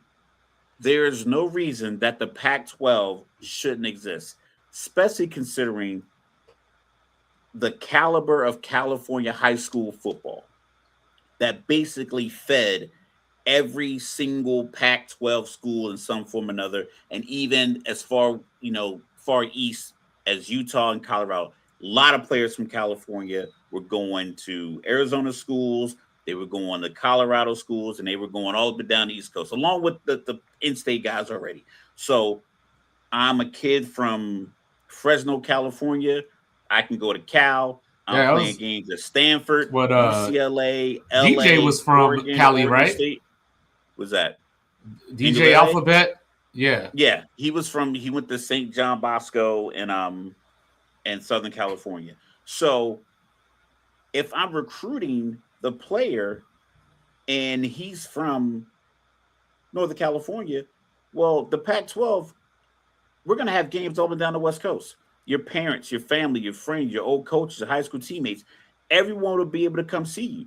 But if you're Cal and you play games at UVA, Virginia Tech, Miami, Clemson, like who's making it on top of the fact that you're probably going to lose? So now you have zero fan support. You're just literally flying 3,000 miles away with an inferior program because you can't lock in because you didn't get the money that you need. So now you're chasing the money, and now you can't get the recruits because you're playing a level up. Missouri's done a good job of like being competitive, but not since Michael Sam and Chase Daniel and like I think Drew Lock. I think they've just been like a good team. 10 I think they went 10-2 last year, yeah. Or 9-3. They've yeah. just been a good team. Because they had an injury, their quarterback got hurt, yeah. Yeah, but that took years, and the best you're probably going to get out of them is 10-2, 9-3 on average over an aggregate sort of years, because everyone's chasing the money. If you regionalize it, if you went back to regional-based sports, ACC, I don't know if they give it 2 or 3, 4 years to figure out these contracts and say, hey, 2030, renegotiate these contracts starting 2031. We're going back to this is the ACC, this is the SEC, this is the Big 12, this is the Mountain West, this is the Pac-12. Realign, and then the money you won't need to just be doing all this other stuff, and the money will make the more problem sense. the problem is with the pooling the money idea. Of course, the SEC and Big 10 are fully against that, whereas Absolutely. the ACC and Big 12 are for it, obviously, because they're the ones on the lower end of this. But, the other thing is the Lane Kiffin rule, right? Prohibiting schools from poaching coaches during their. What you gonna do? Fire them? What you gonna do? Suspend the coach for a year? What you gonna do? What are you gonna do about it? I like the rule, but how do you enforce it? What are you gonna do? You enforce it the same way NFL does. You gonna fine them? I mean, it's like you can't go. Like, you can't go get hired. You simply just can't do it. So if right now the Spurs have an assistant coach that I believe is hired. Yeah, he got hired by Orlando. Mm-hmm. Sean Sweeney, he's not in Orlando practicing with that team. It's like, it's understood, like, hey, you have to ask permission of the Spurs to interview him. He agrees. And now he has a job in waiting. But he's not in Orlando setting things up. Lane Kiffin was negotiating before his team was locked into the college football playoffs, to the point where we were debating, would you let him coach a team if they made the playoffs? Mm-hmm. So, like, they were in the thick of a very important aspect of college football, especially the amount of credence they put to the national champion. And made it to the semis. Yeah, they were in the middle of that, and he was like poaching players from the team. That's a problem. You can align the dates. It's all about alignment. The NCAA and college football, they're completely misaligned because everyone's trying to do something different for the money. So everyone's doing some other kind of thing to get the money. So if you just simply, hey, let's line it up. Let's line up the football year. The Spurs just literally committed like 3 turnovers in probably about 45 seconds. Yeah. So let's line up the football year with the academic year. Students go back to college in August. Play the first game in August. Be done with the national championship on New Year's Day. I know the Rose Bowl is a tradition. Move it back to Christmas. Tell the NFL, hey, whatever, we taking Christmas back with the Rose Bowl. Play the Rose Bowl on Christmas. Play the national championship on New Year's Day, no matter what day of the week it is. You play it, then guys can transfer out and be in school before the second semester of these colleges start, which is normally around 8 to 12 January, somewhere in that range. So you align that up. You align up the conferences by geographical region. You need to be somewhere near the Atlantic Ocean to be in the ACC. You cannot be in Ohio and be in Atlantic and be in the ACC. You can't do it. Big East, whatever you gotta do, divide that back up. Rutgers, I'm sorry you had a good run in the Big Ten. You weren't competitive any single year you're in the Big Ten, so you're not losing on anything. Go back to your conference up here. That way you're playing all the schools around here. You can even you can get real nice buses and bus the guys there without flying on airplanes if you got to play a game in Maryland and you're in Jersey. So Rutgers, Temple, Maryland, all you guys could play games. Same thing at ACC, SEC, Florida to Louisiana. That's it. Nothing north of that. Big 12, it's a block party. Simple. It's a block party, but it's the guys from the East Coast with all the blocks. So Ted Cruz, he continued to talk about the transfer rule. They want to get it down to 1 transfer. But he did give us the rules that could get you a second transfer. You know what I'm saying? And these are the rules that will get you the second transfer. If your coach leaves, if there's a sexual assault or harassment, are you ready for this one? Let's hear it. If your program shuts down. You know what I mean? Like, come on, man. But anyway, so on top of that, Pete Bukvaka, the athletic director for Notre Dame, we remember him from the battle with the ACC about the ACC supporting Miami. Knicks up 10, timeout Spurs. He used the word that we've been saying for a couple of years now. Super League. That he thinks that this is going to lead to 30 to 40 teams or, so that are just going to be a mini NFL. And this is where, I guess these guys are coming from the standpoint of we don't want to turn college football. We don't want to turn the amateur sport into professional sport. Like, one, it's too late for all that. You know what I'm saying? The train's left the station, as they say. You can't put the toothpaste back in the tube. Correct. You know, and then with that being said, all I'm hearing is I want their labor without them being employees, because now we're talking about because my whole thing is like I'm okay with laws, I'm okay with contracts. I'm okay with contracts. You know what I mean? Like maybe you sign a 2-year deal or something to start out. You know what I'm saying? No, you don't have to sign it, but it can be an option. It could be an option. If you went because I think generally speaking, if you go to a school, if you went to Maryland, if you went to Maryland and you want a degree in physics, and you realize I don't like the area, I want to go to Clemson. They have a good physics program. You're not beholden to that contract. You're not. But I would also tell you that you should have known that before you came to the school. Not really. You get there like I thought I was going. You don't research those colleges. I thought I was going to hate Utah until I realized, like, oh, these mountain views and this fresh air. No, but you're talking about a place. That's different. You're talking about. That's what I'm saying. Like, I'm talking about. You don't like. I don't like the area. If I wanted to be a journalism major. And I know that the schools are generally Missouri, Syracuse, Northwestern, Arizona State. I can't go to Michigan and be like, y'all didn't have the journalism program I was looking for. Or like, I don't like these professors. I don't like the schedule. I don't like the dorms. I don't like I went to Atlanta last summer. I had no idea Atlanta had all these hills. I was exhausted walking around Atlanta. It was like walking around San Francisco. I did not realize Atlanta had so many hills. So if I was a guy like, I want to go to Atlanta for school, and I get there, and I'm like, God damn, everywhere I go is uphill. You feel like you're in Colorado all over again. I'm like, yo, I'm losing. Like my Air Force Ones was heavy. I was like, man, I'm not. The little, we were walking and said 900 feet. And I looked up. We're talking about athletes. We ain't talking about our old asses. I'm talking about like just you go to a place and realize you don't like it. Just because you're a college student, you're allowed to leave. Just because I play football and you have monetized what I do doesn't mean you get to then control me because you make money off what I do.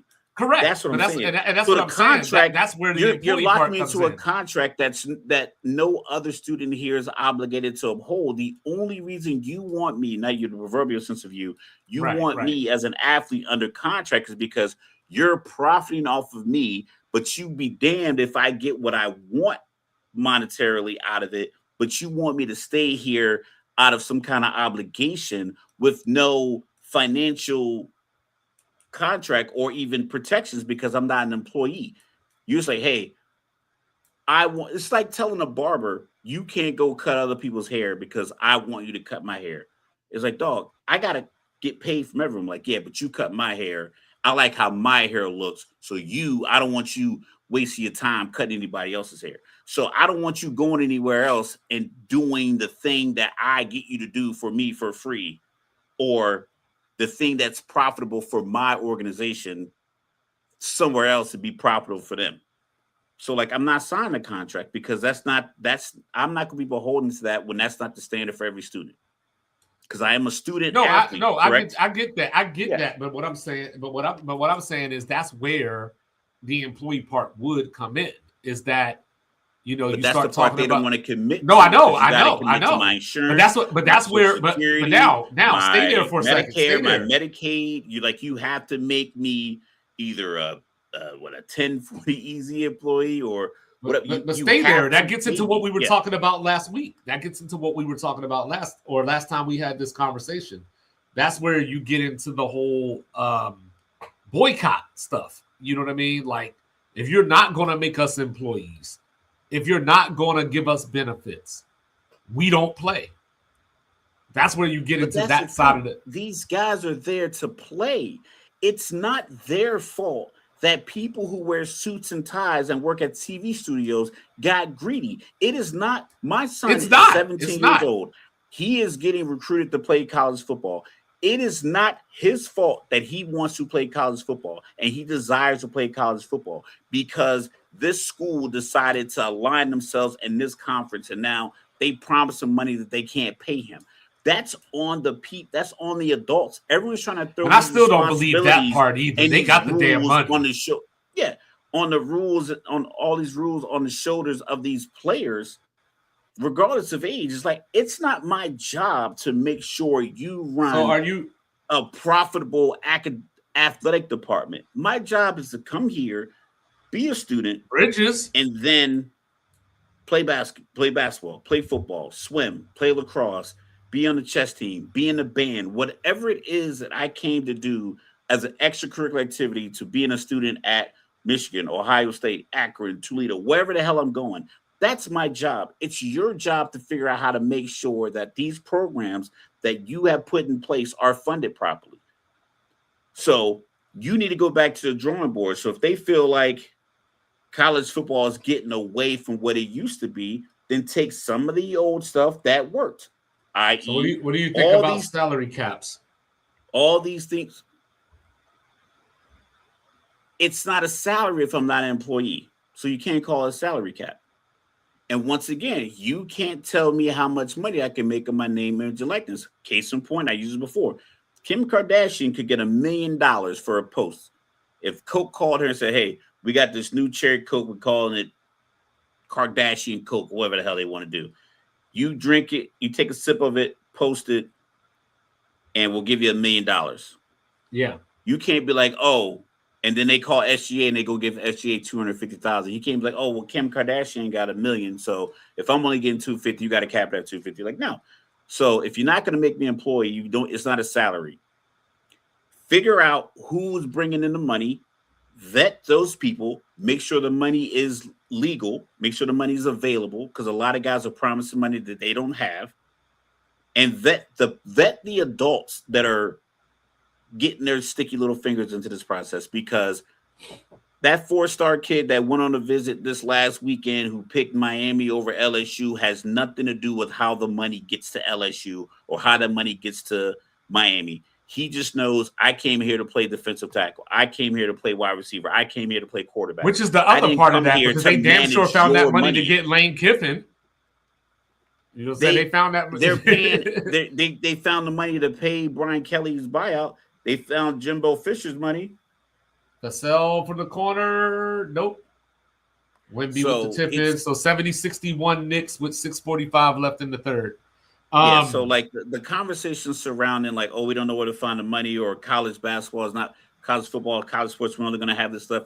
The only reason that's the case is the people who are in charge of the money are directing the money to basketball and football. There's no reason why you can't regulate yourself and police yourself and say, hey, we have $50 million for the athletic department. The swim team needs $1.5 million for this, and cut them the check for their $1.5 million. That is your job. And that's the thing about this whole thing that stinks, is that all we're seeing is society play out in real time. You know what I mean? There's been a certain group of haves since this country has come into existence. And for equality to exist, or whatever you want to call it, like, it comes from you, from the standpoint of other people have opportunities and can do things and get things that only you have had access to. And that's where we are in this situation, is these schools have been the haves, making all the rules, coming up with all the policies. Every ounce of leverage. And now that the players are getting just a fraction of what they make, I don't even want you to have that. Like, you know what I mean? And that's where we are. Like, society playing out through sports. And for anyone that says these public things that we are seeing are systemic in nature. And once you try it one place, you just replay it. You replay the same thing. Like, you can literally take clips from 2002, 2003, before the United States invaded Iraq, and the talking points were exactly the same as they were a few months ago when we decided to invade Iran. It was exact same talking points. You play the same theory out.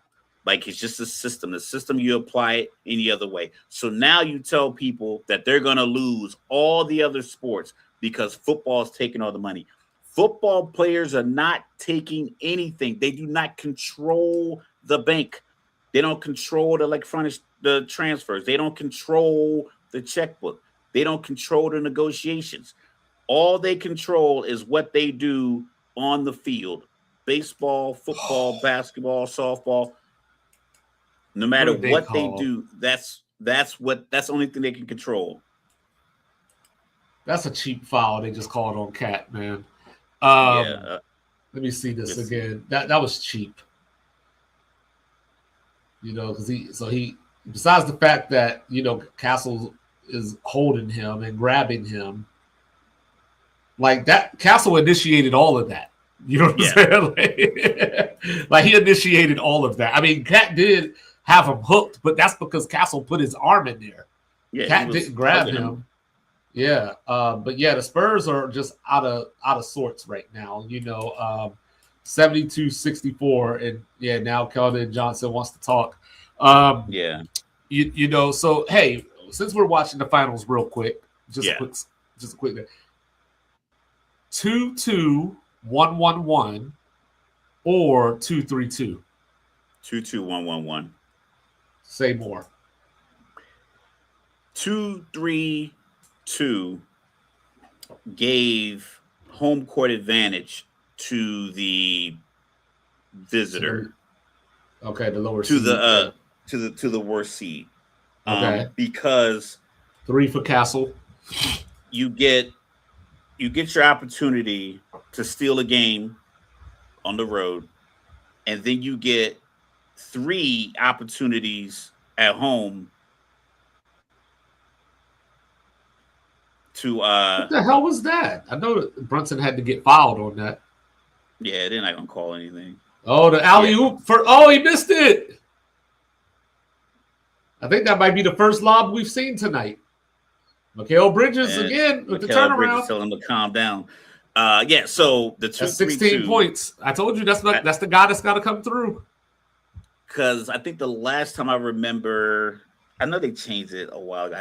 I know the Lakers had it when they beat the Celtics, the 6-for-24 series. I know that that might have been the last one. But they play, and the Lakers play games 6 and 7 at home. 7 at home. Yeah. But they also had to play 3 games in Boston. That's I think, and they were down 3-2. Yeah. Yeah. All right, trap it. Here comes Passion of the Christ with the pull up. Yeah. Short. Vassell with the rebound. 3:54 left in the third quarter. I like 2-2, 1-1-1. I think it gives a definitive. Wemby for 3. It keeps the home team, keeps their advantage. And right to the rim. Anunoby. I hate the forearm that offensive players get away with every time they dribble the ball. Ooh, nice move. Yeah. So anyway, going back to this, so what do you think about the point about the Olympics as far as these schools cutting Olympic sports? If you cared about the Olympics, there might be if the schools cared about Olympic sports, they wouldn't take the money from the program. It's that simple. Because football players get to every game. Basketball players get to every game. They get to the tournaments. They get a bunch of coaches. They get buyouts for the coaches. All the money is available to get everything for the football and basketball teams. Just don't spend all your money. It's nothing saying you have to cut the lacrosse program. Nothing saying you have to cut these Olympic-based programs. Nothing saying you have to do that, other than your greedy desire to try to fund a football team that might not be that good. If you want to, I think Texas is like a 40 million roster this year. Like Coastal Carolina, you come to the game, the concessions are free, so you'll get everybody in the stadium. So if you want to make sure you want to fill your stadium, no matter what your school's record is, make it advantageous for the students. Have a huge student section. You want if you're one of these big schools that have, these large stadiums that hold 60 or 70, 80,000 people, then alumni student section, just do things, get creative in generating money for your most popular sport. That way there's money left over for the sports that don't generate that kind of money. Don't funnel all of your money into the sport that's supposed to generate all of your money, and then when nothing happens at the end of the season because they're 7-5 and they don't get a national championship invite, or you don't win any, you don't want to go to the bowl game, be like, damn, swimming, you guys don't get any money now. It's like, no, dog, you put all the money into hiring all these extra coaches and buying all these weights and putting the school emblem on all these weights. You could just have regular black weights. You can have a regular locker room. It doesn't have to be state of the art. It's just weights. You know what I'm saying? Get your wife to get a cricket or a silhouette, and she could put the damn exactly. You know like you don't need Florida International owls on every single plate. It could just say 45, and then you put it on the bar, and then you lucky. There's only like 4 Florida Atlantic fans in the world right now. You know what I'm saying? Well, they are the owls. Florida, yeah. So, you don't need that, but they spend all this money because they say, oh, if we have this place, we'll get the recruits, and that's why. Well, see, and that's the problem with it itself. Dog, you had every perk because the entire state pours into your 2 top. But that's the problem with it itself. To your point, schools like Florida Atlantic and Florida International are trying to keep up with Miami and Florida, and they just can't. And they just can't.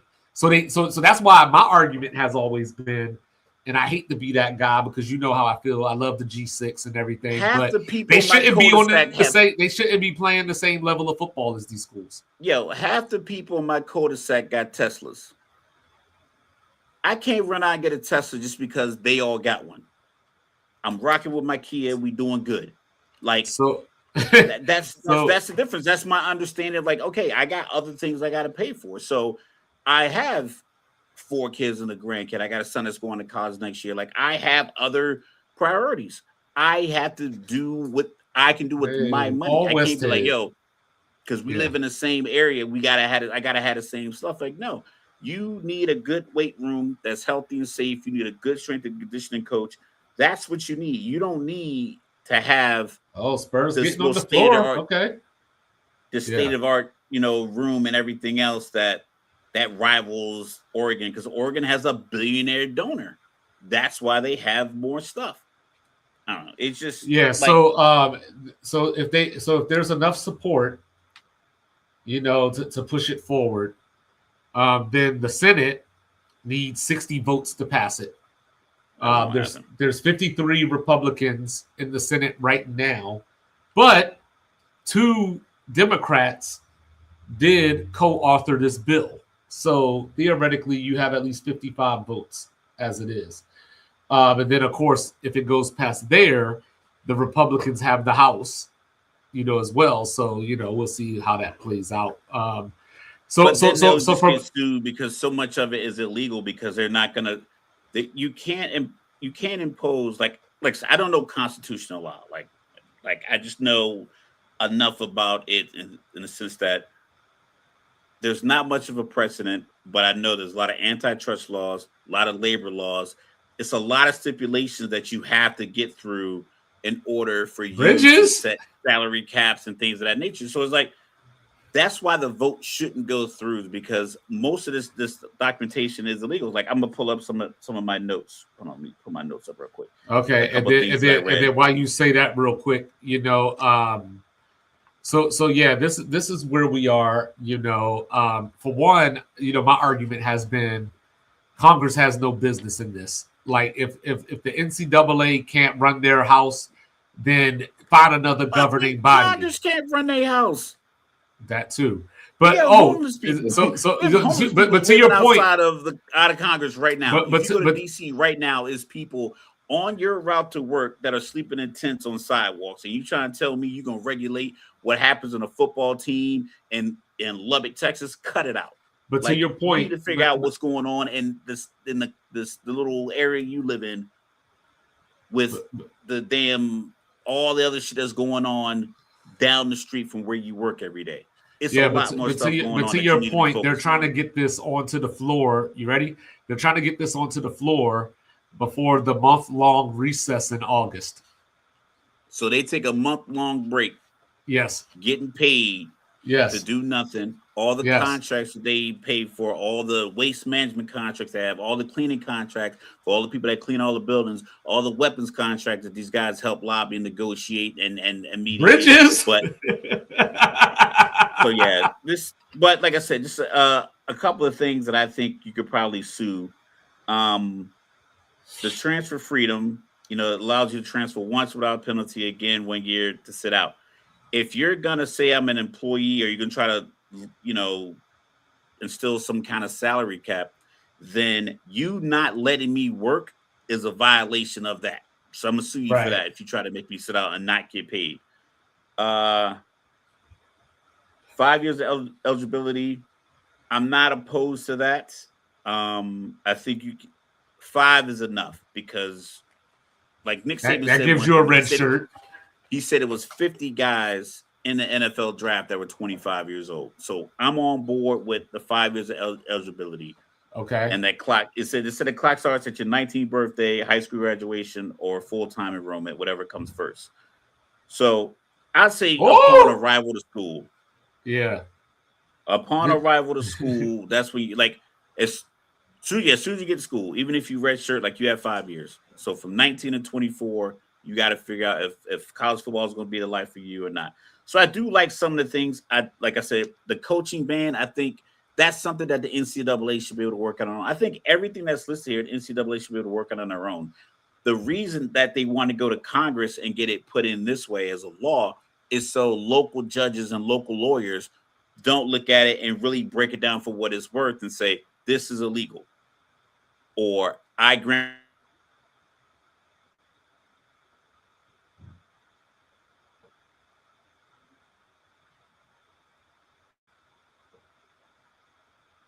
Having some technical difficulties here.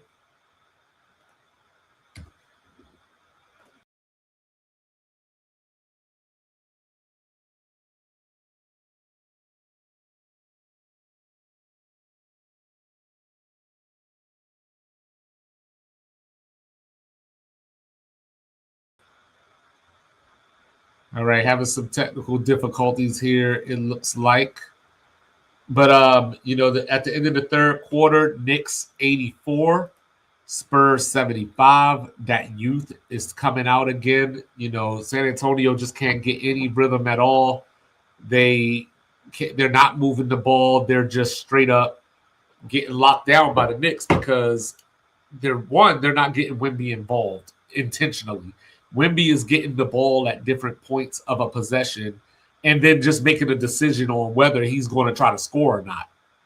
You know what I mean? Versus San Antonio deliberately saying, we got a giant out here, just throw the ball up in the air and let them get it. And don't get me wrong, right? Karl Anthony Towns, Mitchell Robinson, the Knicks in general are doing a good job on him. But he's still hitting shots. He's still able to get to spots where he can get a shot off because he's 7'4". So if you just deliberately run a play or two, kind of slow it down a little bit and get Wemby in a position where he can catch the ball, you can effectively run your offense. But they're just dribbling into defenders, and they're getting frustrated because, like Mr. Logical said earlier, the calls that they were getting in the first half, they're not getting now. You know what I'm saying? Hey, Alohi. You know what I'm saying? But you know what I mean? But it's just, it's frustrating, to watch this. And not even saying that because I picked the Spurs to win this series. I'm not even saying that because of that. It's just mind-numbing to how you can have the biggest dude on the court and then you just decide, nah, you know what? I'm going to take this shot, Keldon Johnson. I'm going to take this shot, Steph Castle. I just think there should be an easier way to attack the rim with the guy who can touch the rim flat-footed. I think you should be able to, just literally. And Jalen Brunson ain't even doing nothing. Have whoever Jalen is guarding set the back pick on whoever's guarding Wemby on the baseline and just throw it up near the rim. Even if you have to throw it off the backboard, just get him. So either force a switch where you have Jalen Brunson, what we're going to say, a foot and a half shorter than Wemby. like realistic, like no bullshit, because he's like 7'5". So if you have him at 6 feet tall, it's literally like a foot and a half. That's a substantial size difference on a pass where his arms are up here too. So like, I just don't know why you don't run that action more, where like he's flashing to the paint, catching the ball at the free throw line. Because one dribble and a turn, he's at the rim. Or even if he just stops and just shoots a floater, his arm has him 5 feet from the hoop when he lets the ball go. I just feel like there's easier ways to get him involved that they still haven't done.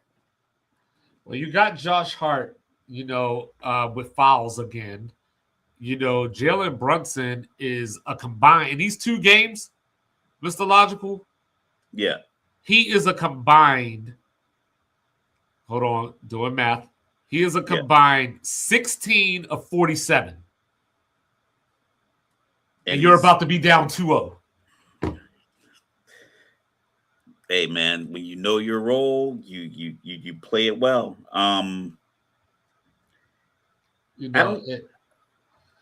that should be a foul on Wemby. Now, right then, like you know what the Spurs need?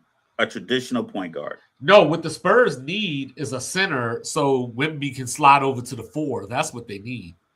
Or play court. Yeah, they play Cornette and Wemby at the same time. They need the Gobert to Wemby's cat. You know what I'm saying? Or the Nesterovich. How about that for a name? The Nesterovich, or not? No, that's the wrong guy. That's the wrong guy. Who was the center for the Spurs back in the day? I can't even think of his name right now. But like Tim Duncan was able to play the 4 because they had these centers. Well, they had Thiago Splitter. When they had Thiago Splitter, But I was thinking like the original championships after Robinson retired. I can't think of the name. Only names I remember from them is was it Sean Ellis, Sean Elliott, Steve Kerr, Avery Johnson. Got a couple of ships. Avery Johnson. I like to play basketball with my friends. That's not nice. Wemby's hit another 3. But that I think he wants his game to be like that flashy game. I don't know how they didn't get a foul on that, but it's cool. Keldon Johnson for Keldon be straight up roughhousing out here, don't he? Yeah, Landry is he? It was Nesterovich. It was Rostov Nesterovich. Yeah, you know what I mean. So like you had him out there that allowed Tim Duncan to not necessarily have to bang with Shaq and all that kind of stuff. Like a lot. So that's what the Spurs need. They need somebody where, like, you go do the dirty work and let Wemby worry about offense. Like, he's obviously going to still block shots. But, but I don't want Wemby chasing people around and then relying on him to score 30 points too. Yeah, I knew it was Nesterovich. I just had to double check myself. But yeah, here comes the inbound. Vassell, Steph Castle, dunk. What a play out of bounds. 87-80 Knicks with about 10:08 left.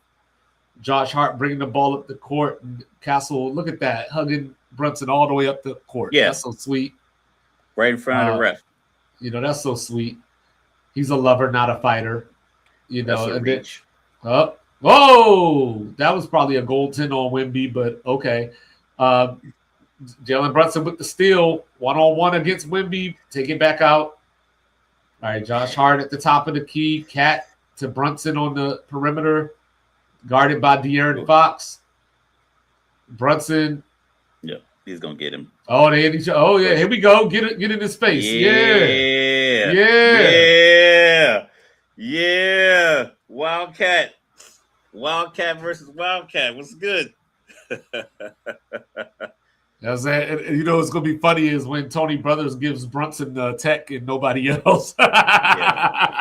He's gonna give it to Rick Brunson. Rick was always down on that end. He's getting close. Oh, you see that? You ain't tough.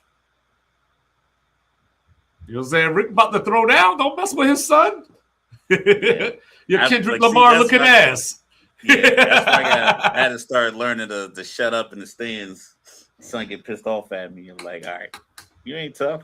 You ain't tough. You know what I'm saying? You don't want no problems with the terror squad. You know what I'm saying? They've been known to make people lean back. All right, here's Jalen Brunson again. Bridges, Shamet for 3. Short, Cat with the rebound.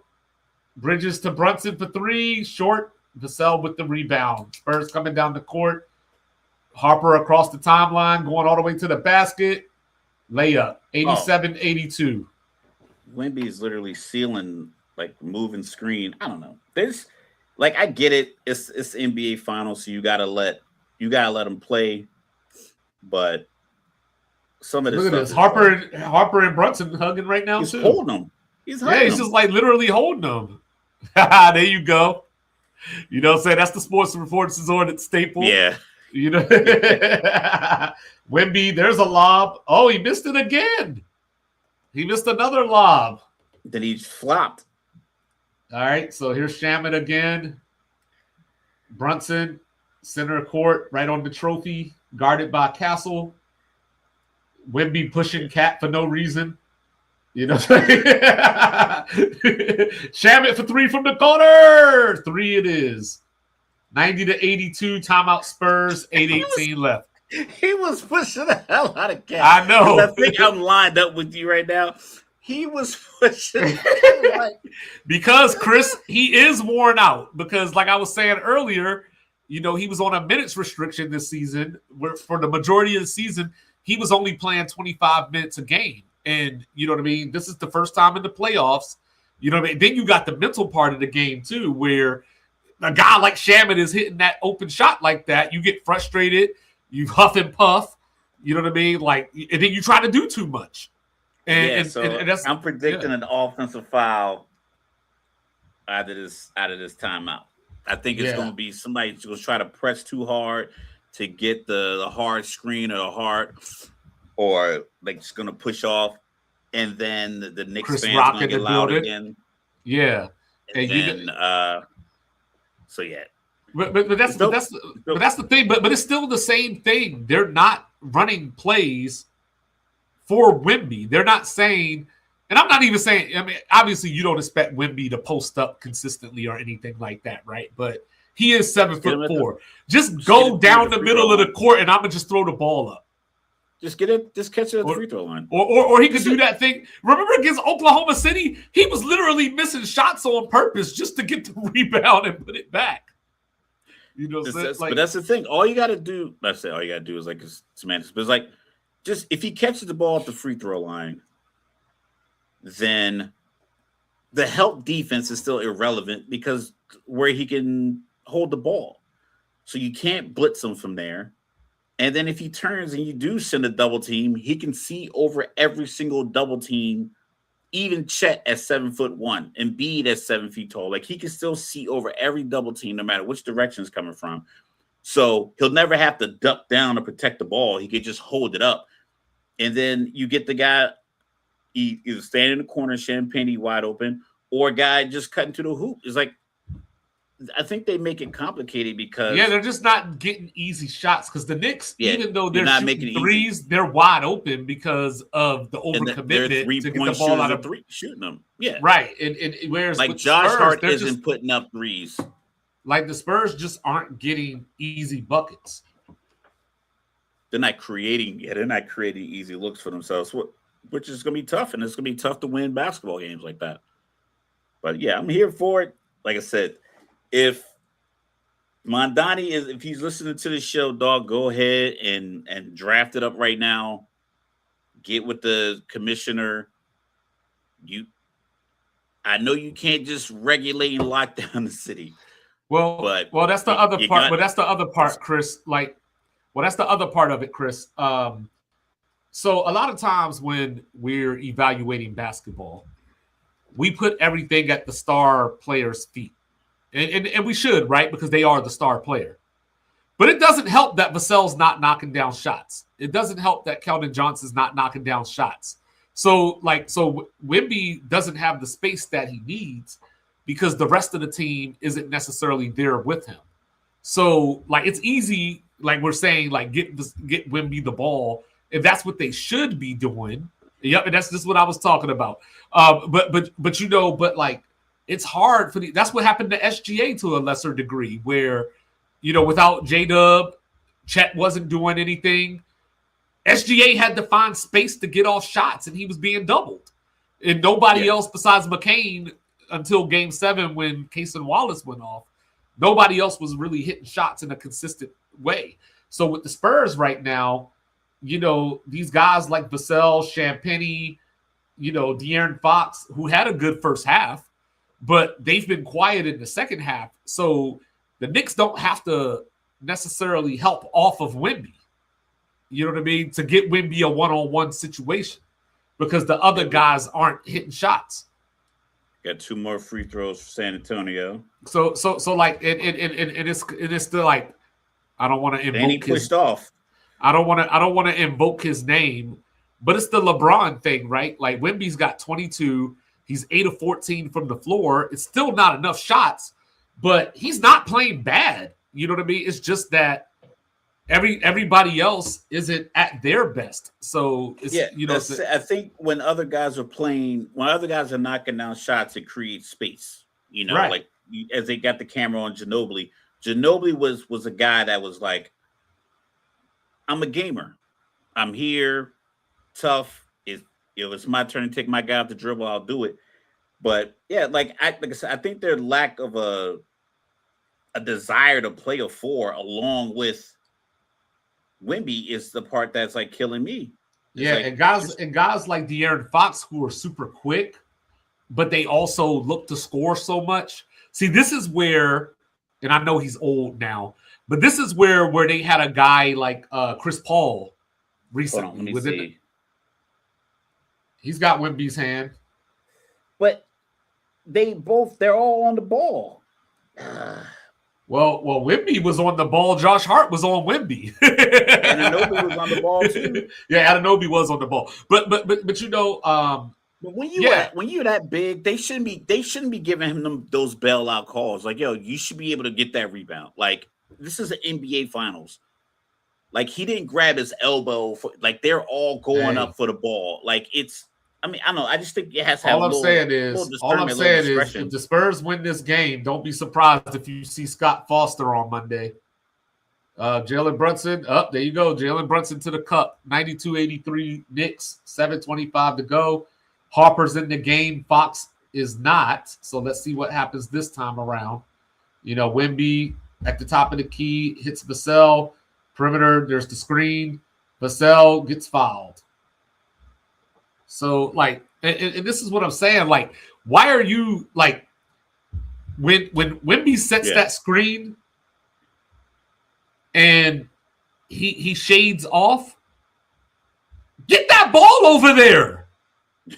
Like, you know how many different passes there are in basketball? It's like bounce pass, chest pass, behind the back pass, like something.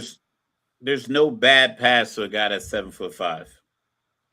Castle's down.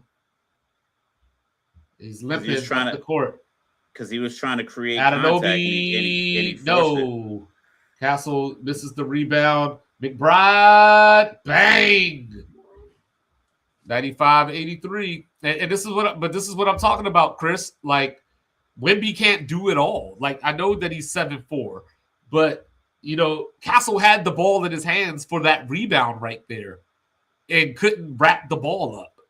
I can't blame Wemby for that. That's why it's a team sport. You know what I'm saying? If it was one-on-one, Wemby would be the champion. You know what I mean? But like these guys, the other Spurs need to do their jobs. These are young guys that are just being swallowed in the moment. Pause. You know, but this is their first time on this stage in this way. You know, OKC, you got to remember, OKC had their second best player go down. They had their point guard go down, and they had Chet no-show. And don't get me wrong, the Spurs still won. I'm not trying to take away from the Spurs, but those things are just facts, and that helped the Spurs win that series. You know, now that they're playing against this team full strength that had all this rest, they got to dig deep, and they don't know how to because they haven't been here before.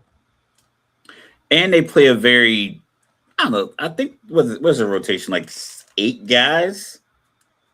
Yeah, you figure We they're got starting 5. You got Keldon Harper, Johnson, you got Harper, Cornette, Harrison Barnes to a lesser Harrison degree. Barnes, and I think that's it. So they're running about 8 guys, and like Harrison Barnes got a little early run, but he seems to not be as effective as you need him to be. So yeah, like I said, I think the Knicks are running about 10 guys. I think Knicks are running 2 full Yeah, lineups.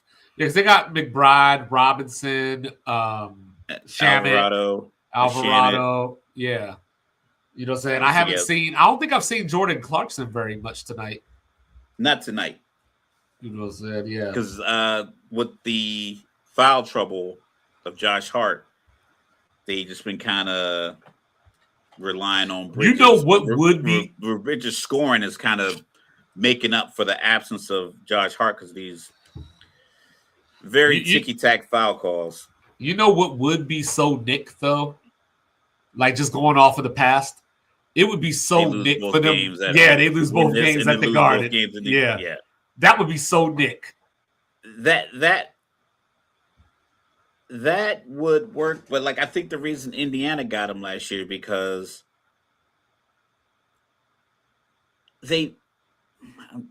Indiana had the run where like the guy dropped like 24 points in a row. Yeah, Aaron Neesmith. Yeah. Then they had like the miracle shots and stuff like that, and they kind of it takes the wind out of the sails of a team.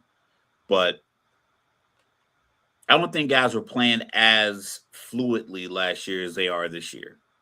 I think having a guy like Alvarado come in is changing things up. Like that trade, I think that was huge. I think sometimes these trades seem like whatever, but like Champagne, he was in Philadelphia riding the bench and then or getting a little run. They cut him to get Mac McClung so he can get in the dunk contest. Yeah. And then what happened to his brother? What happened to Champagne's brother? I don't know. I want to say he was playing for the Wizards. Well, I know he was playing for the Wizards at one point. Yeah, they're done. He's too emotional for it being game 2. Yeah, he still plays for the Wizards. Yeah, he like Wemby is literally damn near in tears. I get the passion, but the difference between he telling them, yo, we came too far for this. But you got to tell it. You got to tell it with like some toughness and not this whininess. And in the second quarter, so that way that they're activated by now. Down 12 in the fourth to a team that's won 12 games in a row. Hey, but you know what? But if they come back and win this game, it's going to be the Tim Tebow moment. Yeah, but now they're in this point where he's out of position now. See, it's youth. It's you. We think it's not a factor because these guys are so athletic and everything that they do, but you can tell the last couple possessions, like the offensive possession and the defensive one, he's overplaying. Like they've been weird the whole second half. Remember, I told you when they started the second half, they started with like 3 turnovers in the first 45, 50 seconds or something like that. Yeah. Like they're just out of and Harper's the only one. And Harper's the only one that's actually like deliberately trying to attack the basket. But even he's only doing it in transition. It's not like they're just running an offense and doing this. Like, where's Castle's energy to dunk on people like when they were playing? And it is New York is gonna be nuts tonight. And I don't want to get into the whole like hyperbole of it. You know what I mean? But like, did they shoot their load against OKC? Like, were they just that amped up to prove that they were better than OKC that they put it all on the line, and now they don't got a lot left? Well, I think a lot of the conversation was, and it's very similar to last year with this past season with the Super Bowl. It was like the NFC Championship was a de facto Super Bowl. Right. And I think that conversation, no matter how you look at it, you're going to hear it. You're going to get it via social media clips that your friends send you. You're going to hear it through social media clips. and sports and the takes that you personally see. So you're gonna think that, and I think Nick Wright said on First Things First is like his Wemby's reaction to winning the Western Conference Finals was a lot like I just stepped into a position where like I'm gonna easily win my first NBA Finals.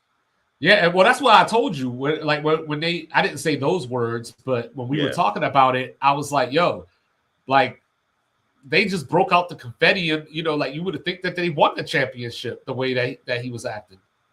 Like it was like very akin to Jordan on Father's Day crying with the trophy, like that.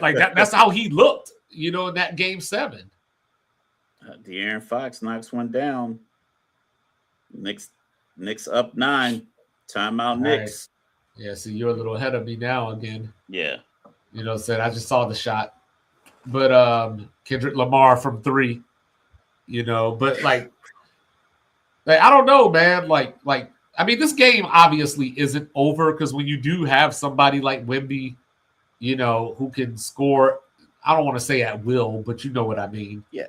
Like so they still have a puncher's chance. You have guys that can defend. I don't know the count off the top of my head, but I have seen a lot of shot clock violations by the Knicks. Because they're trying to get they're trying to get a great shot, and Wemby's kind of, causing problems. So I've seen a lot of those, and then like they're not really getting the whistle is definitely in favor of San Antonio. But where's Carter? Where's Carter Bryant? You know what I mean? Like he only played about 2-3 minutes in this game, and are you getting this commercial? Which one? Is this the Wemby Kevin Durant? Oh, this is Durant. That man ain't used lotion since like 2006. Like he hasn't used lotion since he got drafted. Since he was in college, losing in the second round of the NCAA tournament. But oh yeah. But the Spurs, like I said, I just don't understand how this happens because like obviously you give credit to the Knicks, right? Like the Knicks are taking them out of their game. So I don't want to do that thing where I'm like, the Spurs are losing, they suck now. You know what I mean? The Knicks are making this happen. But I don't understand how, especially at home, after coming off of Game 1, how you look so discombobulated. Like if the Knicks beat you, the Knicks beat you. But why do you look like this? Because like we talk about the youth. I don't think the Knicks are afraid. And their coach is young. Like they almost got a shot clock violation there. They had to get a shot out quickly. So like I think the Spurs have it. They just got somebody else has to knock down shots and let Wemby just be. You can argue that Wemby fouled Cat right there too. Yeah, they've been fouling us on that rebound. Now they got another 7-0 run. But yeah, so like I think you just need De'Aaron Fox for the next few possessions to just do what he does with his energy, just and leave Wemby out of it. Yeah, Pause. I think Wemby's going to try something here. They out here looking like that version of Jay-Z that Dame Dash said he wouldn't sign. 9-0 run, just like Game 1.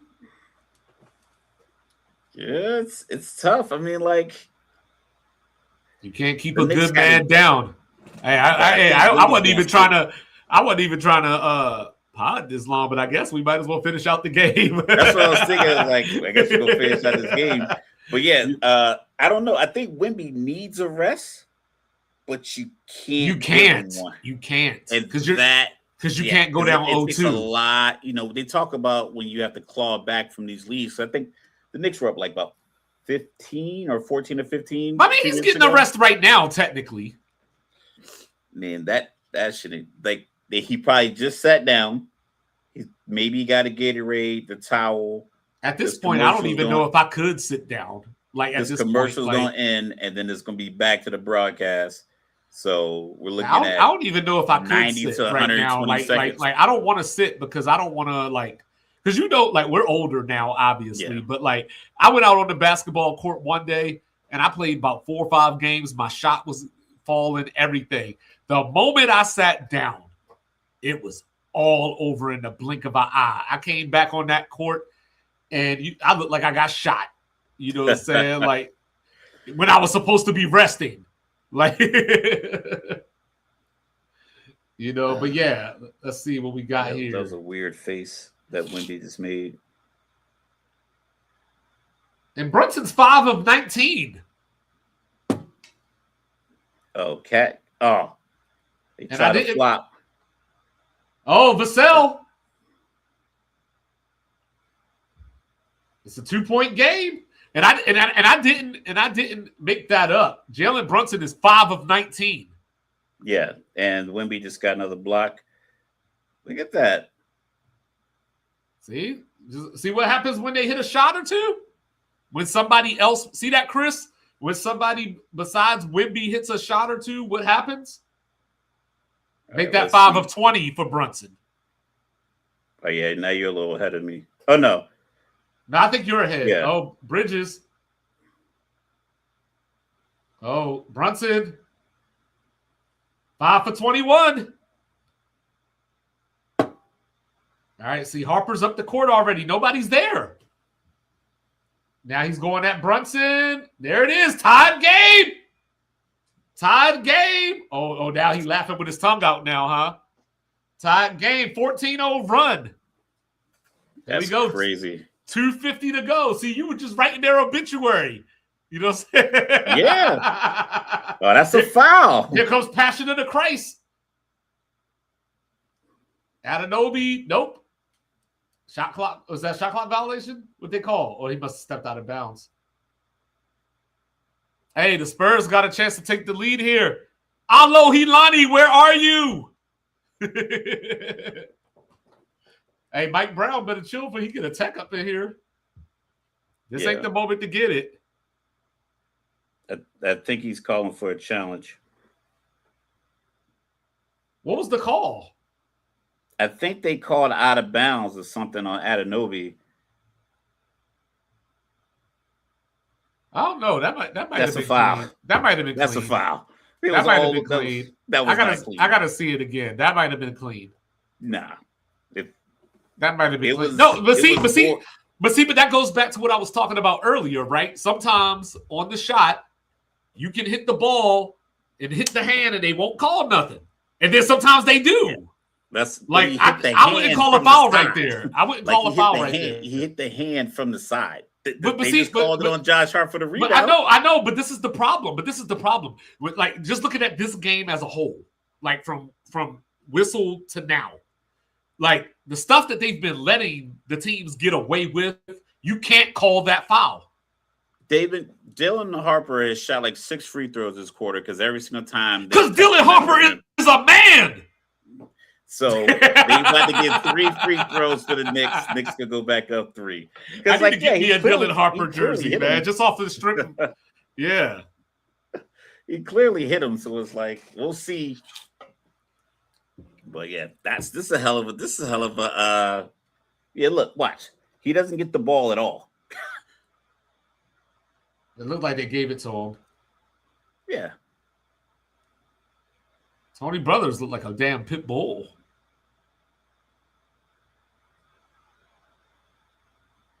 Three free throws. Yep.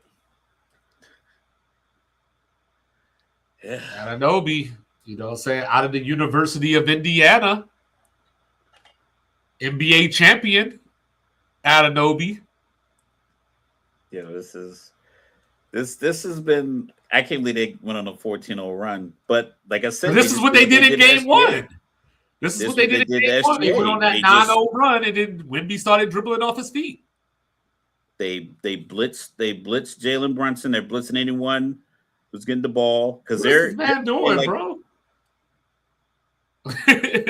Wemby just be like. I think Wemby is getting into that part of his career where he knows that the camera's on him, and he just be doing random ass things. I think I think he feels like the window is right now. I think he feels like the window is right now, and he just wants to win like right now because there's no guarantee to get back. So like right now, while you're in it, you're home. You have home court advantage. You just knocked out Not the no MVP more. and the defending champ. The Knicks already stole home court. You know what I'm saying? In this one. All right, here we go. Yeah, you got to steal it back. Oh, there's the lob. There you go. There's the first lob that worked. 1 point game, 2:22 left. Brunson across the timeline.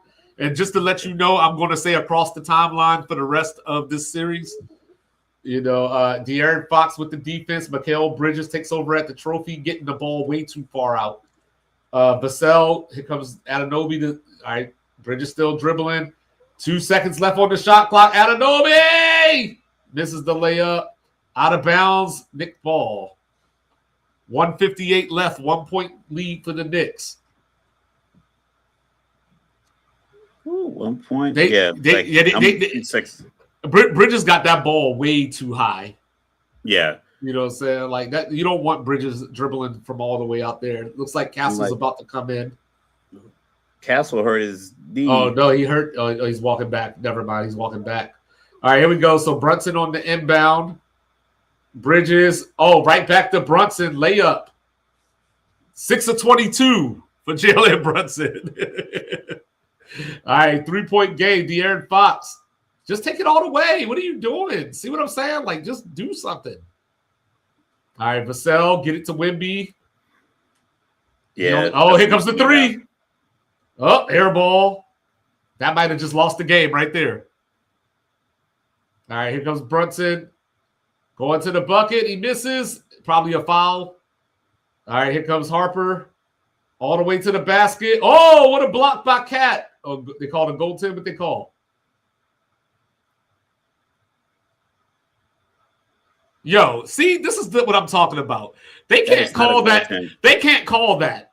Like it's not a goaltend, first of all. But if you're going to call that, then Wemby got about 5 of them. It was close. It was close. He timed it, and yeah, it was close. Oh, it hit the back. Yeah, it hit the backboard. Yeah. So, but if that's a goaltend, which it is, then Wemby got like four goaltends in this game.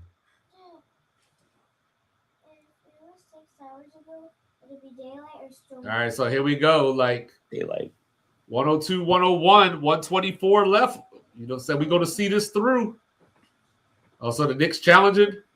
No, it says official review. Okay. Is this our under 2 minute in the NFL rule? Hey, yeah, that's goaltend. It's clear. You made the right call. Like, get the ball back in. Yeah, that was quick. Yeah. I wouldn't even waste any time. Don't even let these guys wipe their sweat off. Mike Brown giving Josh Hart the marching orders. All right, Jalen Brunson 6 of 22, but he's missed a clutch. You know, said what's going to happen. All right, here we go. Harper, you know, Mikal Bridges at the Frost Center sign. 13 on the shot clock. See, this kills me at the end of games, too. You're just letting the shot clock count down for no reason at all. Here comes Bridges. Loses the ball. There was probably a foul there, too. Here comes Harper against Anunoby. Almost traveled. Here comes Wemby. And one.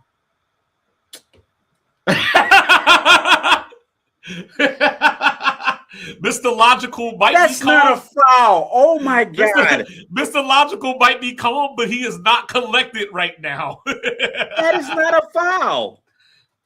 Harper almost traveled, too. That was not a foul. Do they have a challenge left? That was not a foul. Oh, there's the nuns. Uh-oh. I'm getting Sister Jean energy. Where's the foul at? All right. 2 point lead for the Spurs. 57 seconds left. Here comes Brunson.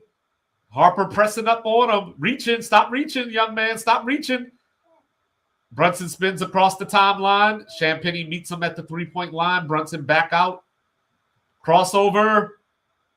Fade away. Yes. You knew he was going to make that. Timeout Spurs, 104 with 39 seconds left. 7 for 23. Oh, what a game.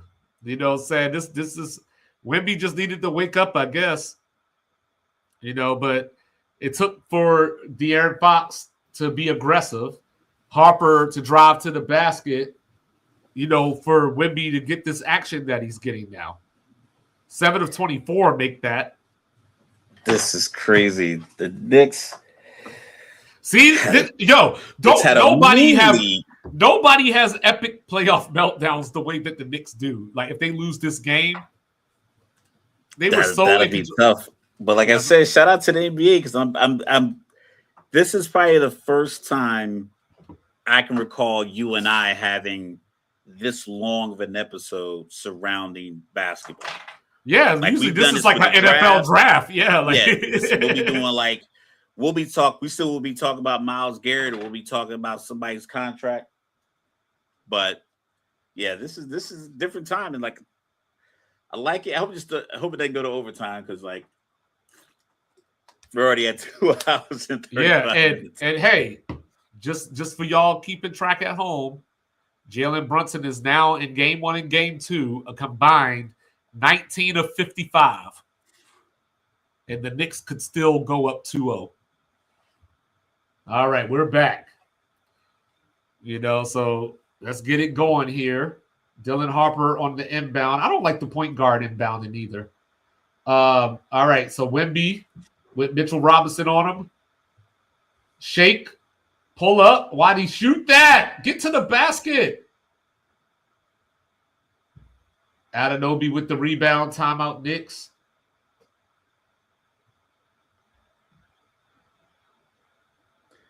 Mike Brown is smart because I think it's a couple times that I think they should have challenged that last Wemby foul call, but he was like, you know what? I'm gonna say these timeouts. See, they doing it. You see it? They showing his speech again that he about to have his Tim Tebow moment. Yeah, I get it, but like he went right out there and turned the ball over, and then he got a couple of he got some lobs. I like it, I get it, and you know, like I said, he is the face of the league, and he is like a very young guy, and they're playing with a lot of energy, and I get it, I like it, I like it for the NBA, I like it for the team. I just, you know, like I said, I picked one team the other way. Listen, I said Knicks in 6. Second half scoring. I mean, only way you say anything negative, you got to be hating. I'm not a hater by any means. So I hate the way that you walk, the way that you talk. I hate the way that you dress. this could be, if Mike Green's on the call, I think this got to be a triple bang if somebody knocks one down to win it. All right, here we go. You know where the ball is going. You know who's going to hit the shot, right? Cat. Brunson? Oh, Cat going to hit it? Cat going to hit the shot. I swear if he hit it, he's dead to me. You know what I'm saying? After 38-0. He's going to hit the shot. All right, here we go. All right, here we go. Bridges on the inbound. You know who got the ball. Mini-Me with Castle on him. Right by the timeline. And Castle gives up the foul. Oh, my God. He fouled him. Yeah, they had a foul to give, but I don't know why you do it there. Before he passed it. I just don't know why you do it there. Like, unless you got, I mean, I got it on mute, so I don't know how many fouls the Spurs have to give. But here comes Brunson. One more. Over Wemby. No! Wemby with the rebound. 12 seconds. Oh, no! What is he doing? Oh! Don't say anything. I haven't seen it yet.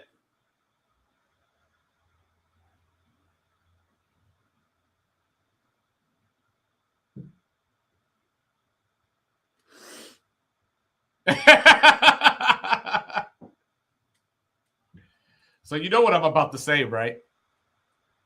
We just gonna watch. We're gonna let no. You know what I'm about to say, right?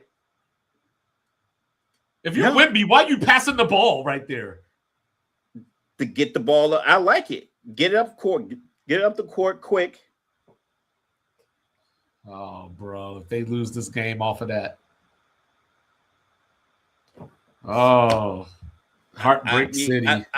That is, oh man, this Heartbreak is NBA City. basketball. This is the basketball that people want. I hope people are watching. I haven't heard any comments about the ratings because game one was so good, and and this one being NBA, ESPN classics, this is already at that level, no matter how it ends. Oh, he missed it! What the hell? Oh, sorry, my bad. It's so shocking. Like,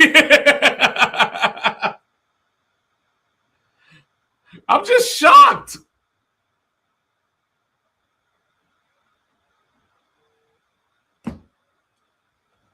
I'm sorry. Harrison Barnes in. As Jada Kiss would say, I'm sorry tomorrow. All right, let's see. Was anybody out of bounds? They gave the Spurs ball. No, he got it. They got the timeout. Yeah.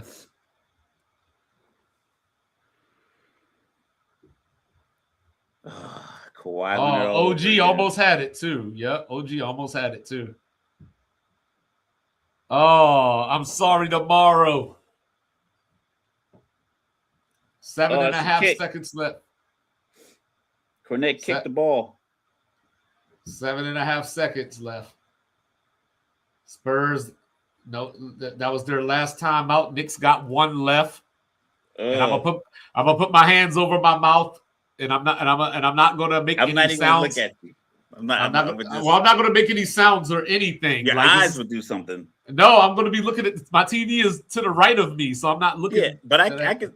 You could do this. All right, I'm gonna do like this. No, I got you. No, you good. You good. I'm looking at the phone right now. Anyway, I was gonna say I'll turn my camera off for a second. No, you good. You good. You still gotta do a show, so I can't see you. Just don't say anything. Okay, I'm chilling. Ooh, this is crazy.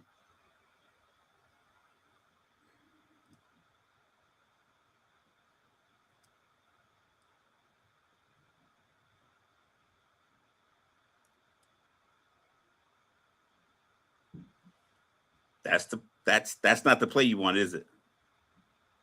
It's not. It is not. It's the person you wanted. It's the action you wanted. I just wish it was more downhill. Especially with the calls that he's inside the free throw line. Yeah. Inside the I'm just looking for inside the free throw line floater. Mike Brown taking Jalen Brunson out for the defense. Like, that's coaching, right? All right, let me watch this again. I'm watching the replay right now. Yeah. So Castle inbounds to Fox, guarded by Bridges. Clock is going. Wemby comes off the roll, and then he tried to do the SGA and fall too. Like, it would have been crazy if Vassell would have got that though. Like, but it was already after. Oh, was it? Yeah. Okay. Yeah. 2 more wins, Cat. 2 more wins. And Karl Anthony Towns could be an NBA champion. That's crazy. So who's the MVP so far? Cat? It's got to be Cat. Honestly, okay. Let me say this. So Cat's see what the stat line was tonight. 21 and 13. Yes, Cat. With 4 assists, he had 18 and 12 in game 1. Yes, Cat. I was going to say. Matter of fact, I'm go ahead and download right now.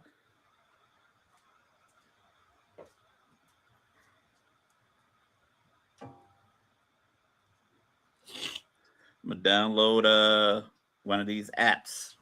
Place a little $75 on Cat for the MVP.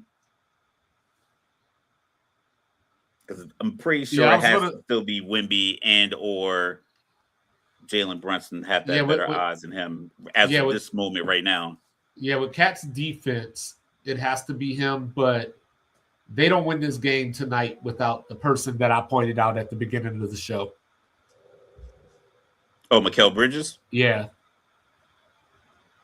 You know what I'm saying? Like he had like 9 points in the third quarter alone, and he went something like 4 for 4 from three. Or at least he hit his first four. I don't know what he finished, but he hit his first four.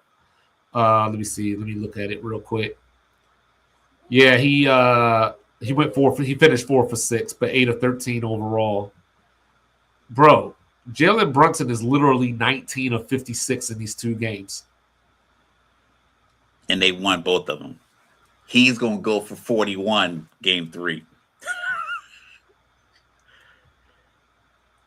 He's not going to talk on the plane. Especially after the missed free throw. Yeah. I have a feeling like he's going to have a big game.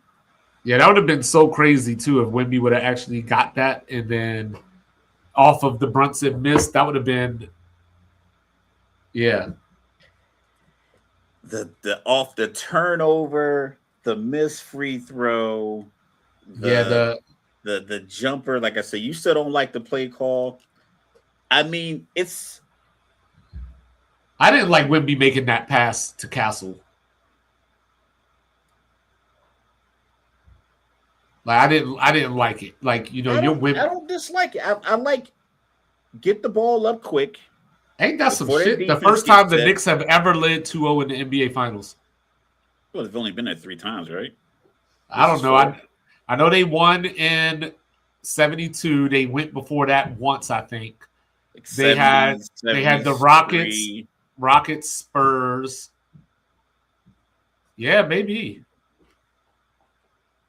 Yeah, a lot of teams haven't been up 2-0 in the NBA Finals. I love how to be put. As if it was like the Lakers who won like 17. Oh, they've been 8 times. Oh, okay. That's a little different then. You should have been up at least one. Yeah, this is number 9. This is their 9th appearance in the finals. This is craziness. Told you I was a bandwagon fan. Oh, the city is nuts right now. So let's see this here. We got.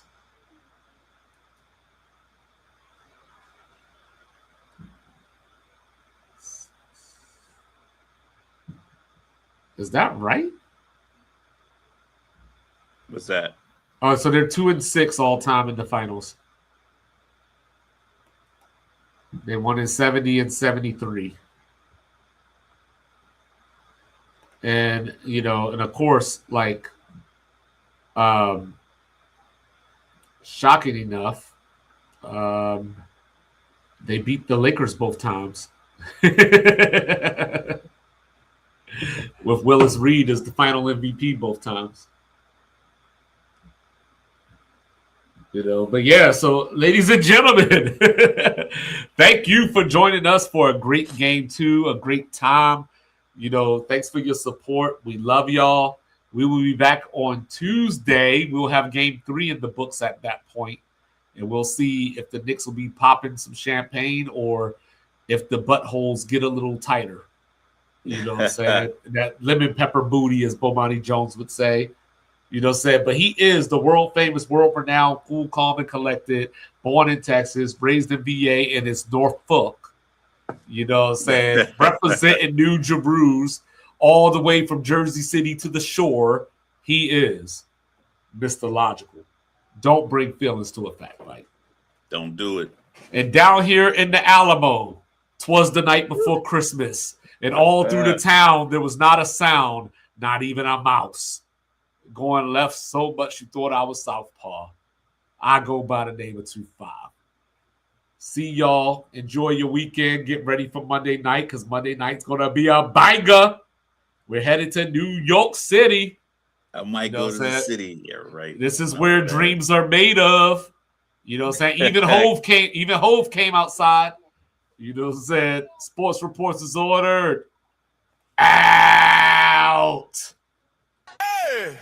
Sports reports, no gimmicks, no clowns. 2-5, Mr. Logical, we run this town. Real talk only, no chasing, no doubt. From the east to the west, it's the order we shout. Mic check, lights flash, game time, stay ready. 2 vets in the zone, keep the pressure real heavy. Big hits, big plays, yeah, we breaking it down. Truth rings in your speakers, every word is the crown. From the north side hustle to that southern flame. Midwest grind, west coast of the game. Sports talk kings, yeah, we wear that crown. Turn it up, let them know it's about to go down. Sports reports, no